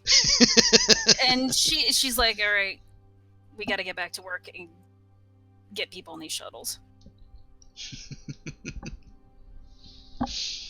All right, Cap and She Colt- does not envy the star, the solar star, this particular passenger. Cap and the culture team get back to work, and shuttles are loaded and get underway. There is enough room for your cargo lighter plus the 2 shuttles that already came in. So, logistically, those 2 shuttles are loaded up really quick. All 3 of you go out into the airlock and are cleared for takeoff and atmospheric exit.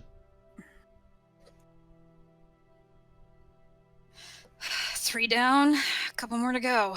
Your evacuation plan is well underway, and with a little bit more efficiency than is expected, there are already shuttles in orbit that are ready to come on down and pick up more people.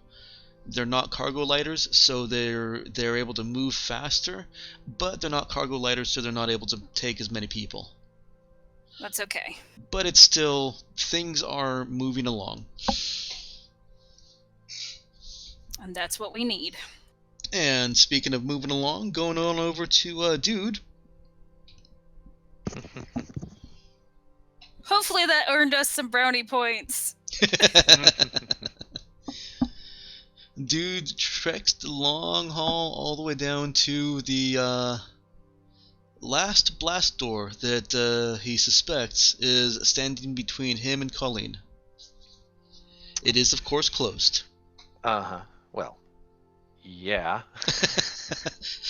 It seems like this is quite possibly one of the most important blast doors to keep closed. Yeah. All right. And again, this is just a single massive blast door. They don't have any. They don't have engineering access like single person doors to get into anything to the side. No, that's actually what the bypass is. It's just that the bypass is not it's not visible. It's only known to people that need to know about it.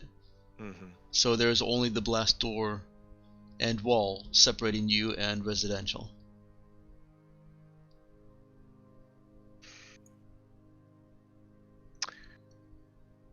Just from a quick, from what he's seen of the mechanics of this thing, does Dude think that if he could get this door open enough for him, Nemo, to get through, that he'd be able to get it closed again?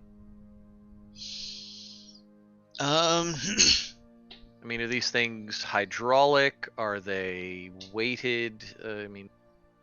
Well, it's not something that they could physically lift of their own strength. They would have to have internal mechanisms actually opening or lifting the door. To be able to do that, he's probably going to need to hack the access panel. Yeah. Boy, this place just has horrible safety practices. That's what Colleen's been saying. You say that, but it's keeping you from opening a blast door. That's designed to protect the residents. If there was a true emergency and no power, it would be keeping me from opening a blast door. They do have a bypass. But nowhere that I can get to. No, it's the same kind of bypass that you've been using. When you say bypass, I picture like an electronic setup. No, just a bypass tunnel. Okay. So there is a completely separate tunnel from this that actually is just pedestrian for. So it's the tunnels under Disneyland. Yeah, except in the Mhm. walls instead of under. Okay.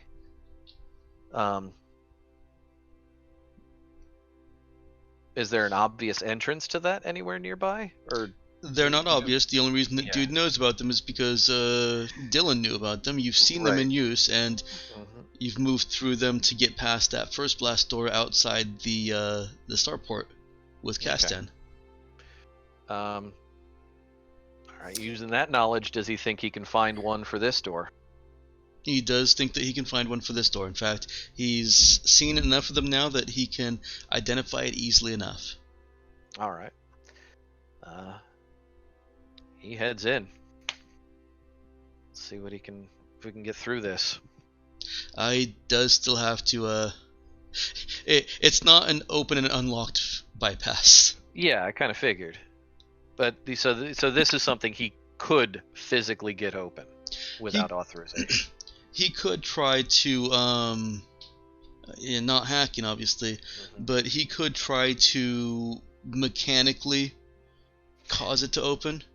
Right. He'll have to do it a couple times because there are in these bypass tunnels there are 3 airlock doors, one on each on the wall on each side of the blast door and one in the center. Okay. Well, he's gonna make that attempt. He's definitely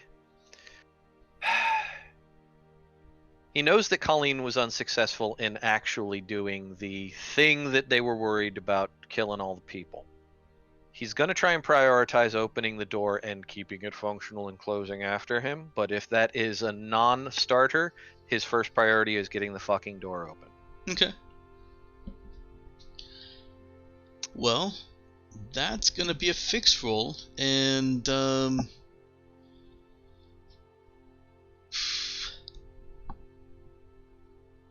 Nemo can attempt to help if dude wants Nemo to attempt to help. Has dude ever seen Nemo fix anything? He actually has a very high fix skill. Right, but has dude ever known him to have it? Or has he described him having that ability? Yeah. Oh, he doesn't have a very high fix skill. He just has that high intelligence. Gotcha. Um. Is he I a negative in don't fix, think or? anyone has seen Nemo do repairs because usually he watches TV. Yeah. Yeah. No. He's been communication and whatnot. Mm-hmm. He's your face. Dude doesn't think Nemo would be lying, so dude asks him, "Do you think you've got the technical?" Hang on. Well, you think you got the technical knowledge to keep up with me on getting this bypass done? Backtrack just a little bit. He did help open the door, which got you Chishin and Kevin. Right. Okay.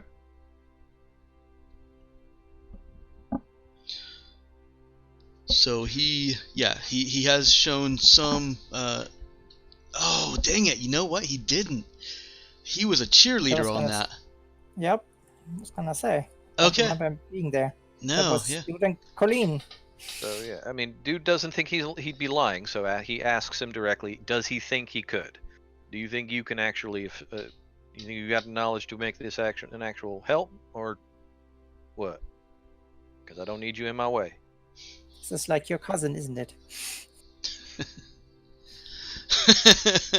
That's rude. Rude. Yeah, that's Nick.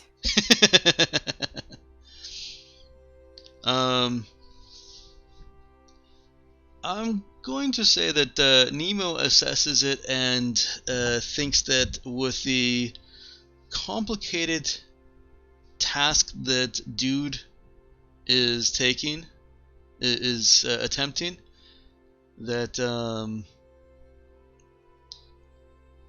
he doesn't know all of the internals quite like dude, so Right. he'll watch. Right on. Keep an eye out, man. And he's gonna make an attempt on the first door. Okay.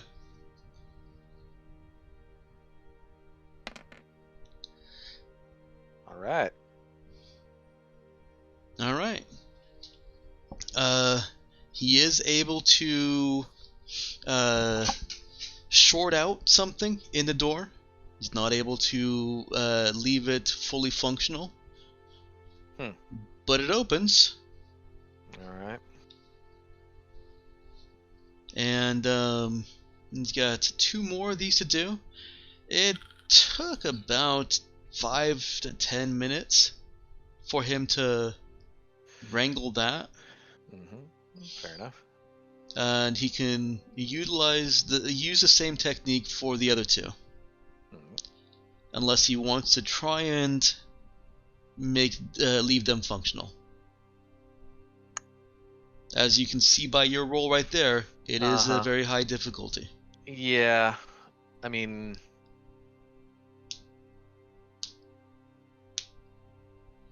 can he at least shove the door, this bypass door, closed behind him?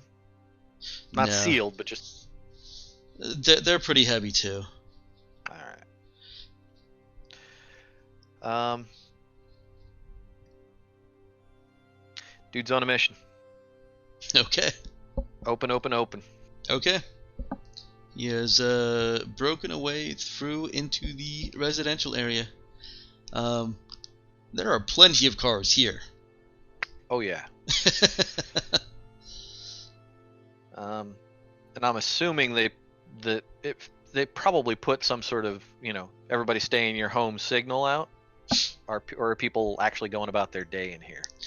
You see some people that are going about their day, but the streets are far less full than you saw them before, and you've seen them at 9:30 at night. Right. Which is about where you guys are at right now. Alright, well, he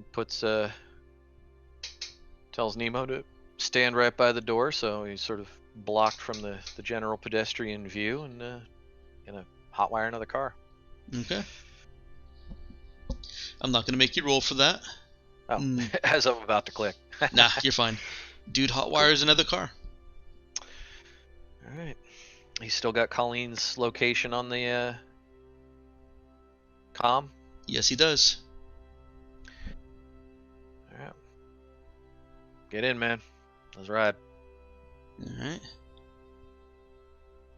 You guys take a quick trip through the city. Nemo acts as navigator. So the city's laid out pretty easy, but there are a couple of turns that he tells you to make instead of just going straight across into over. And you end up outside a nondescript apartment set of rooms, except that there are bars on the windows. The area of town does look a little bit more run down.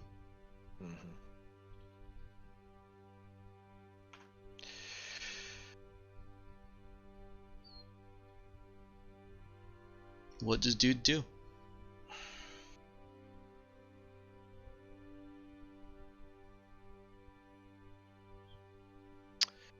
Well, he's gonna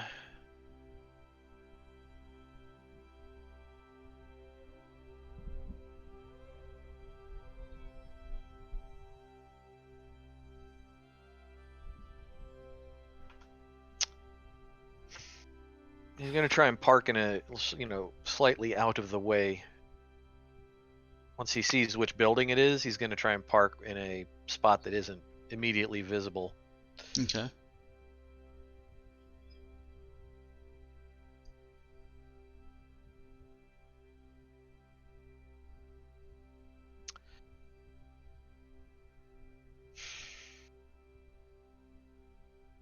And he's gonna sit and watch the place just to see if he sees any activity or an obvious way in or out. Notice? Yeah. He's getting sort of a short stakeout. Wisdom notice would work fine. Not terrible. Doesn't see anything particularly interesting. As in the other parts of the city, people are still going about their business. Far less, but yeah, in the time he spends watching, he sees maybe one person wander drunkenly into the building.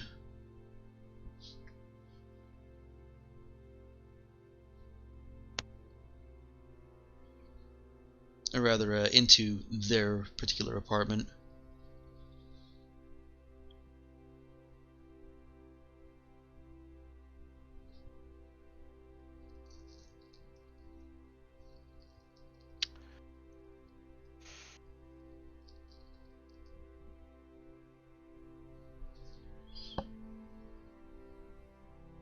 Well,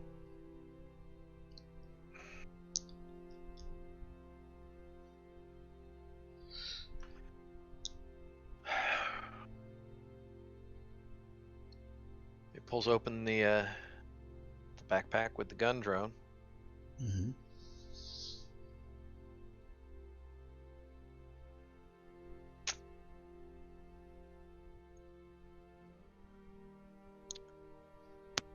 Dude has no physical melee combat ability. And we've not been able to get a firearm for him down here on the planet. Both Dude correct. puts his hand on Nemo's shoulder, says,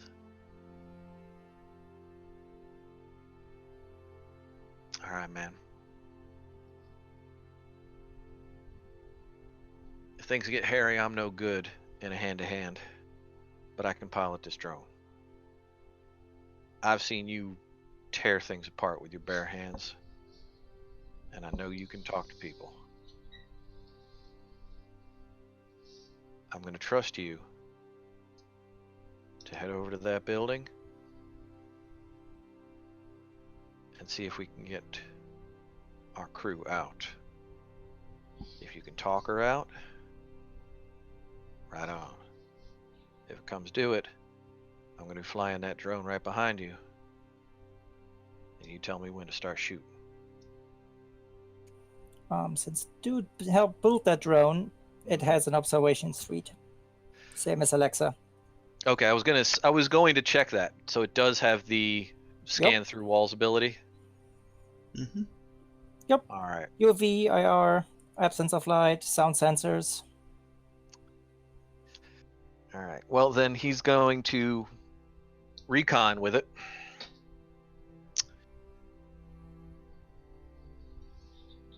So, open the door of the vehicle Mm-hmm. and send the drone up to an observation height,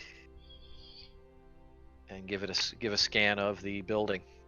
See how many people we're talking about. Well, remember that the sky in the city has a roof, and it is Oh yeah. uh I mean, does it have a high roof, or is the roof pretty much the tops of the buildings? No, actually, you know what? I put Dylan in a second-story building, so I do have to play with that. The dome is not 10 feet up, or the roof of this city is not 10 feet up. Hmm. I think I would go with 10 meters. Okay. That feels right. People aren't cave dwellers. We like higher ceilings, Yeah. just because otherwise we get claustrophobic. Mm-hmm. I think that's why you can only do 6 months on a submarine before they take you off duty. Yeah, probably. But the buildings are still built right up to the roof. Mm-hmm. And so this one,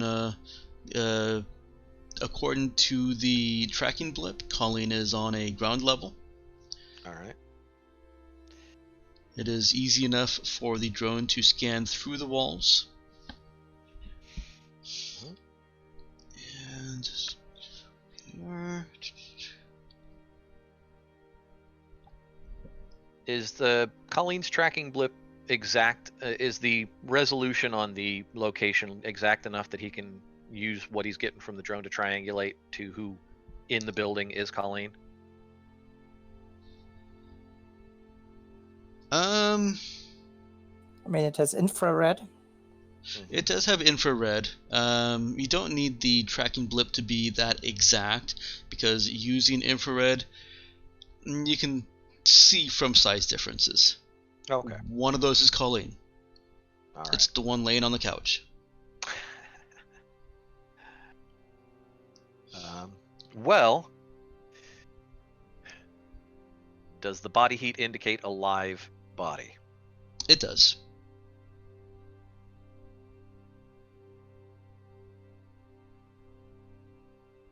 Dude sits quiet for a minute. All right. How many other people does he see? And he sees 2 other people in that particular small apartment. That's it. Mm-hmm.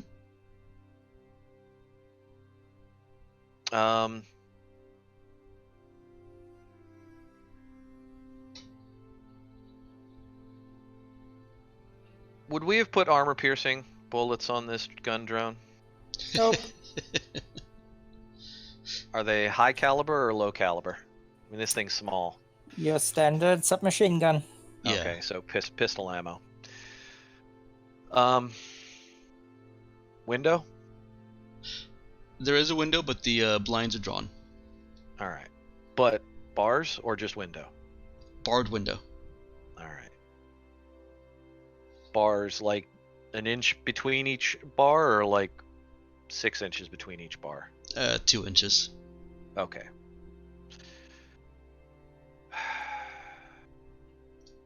So we're not getting wall penetration with a submachine gun. And barring a perfect shot, bullets would start bouncing off a bar, so we can't just shoot through the window. Barring a perfect shot. Boom. I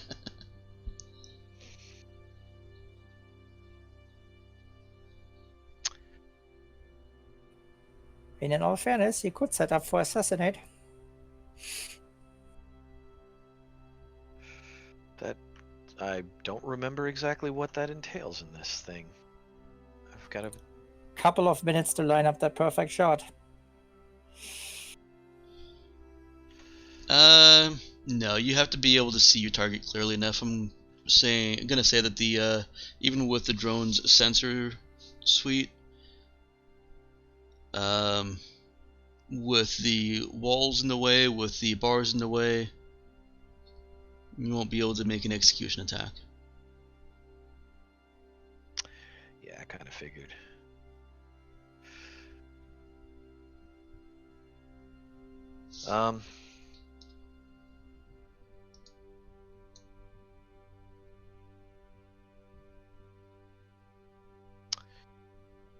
Cap gets a short blip of a voice message in her ear, and she just gets, "Kids here, 2 guards, still alive, working on a plan."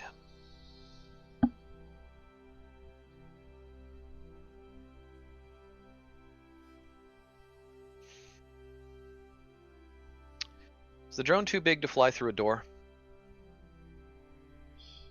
I don't Shouldn't. think so. Yeah, I think it's fine. Okay.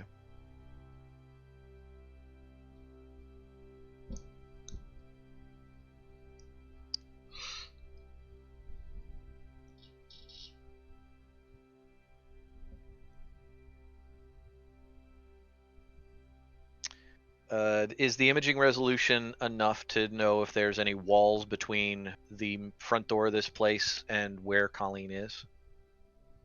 There are no walls between the front door and Colleen. Okay.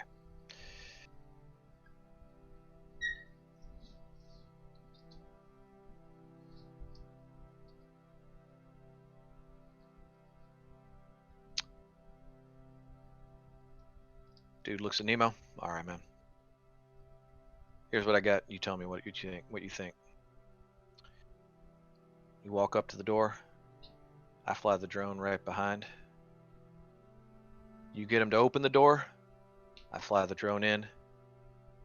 And we threaten to shoot anybody that stops us from taking Colleen You grab the kid. I keep cover with the drone on the 2 people in there. You get her out. I fly the drone out. We get in the car. We ride. And we'll go ahead and pause for today.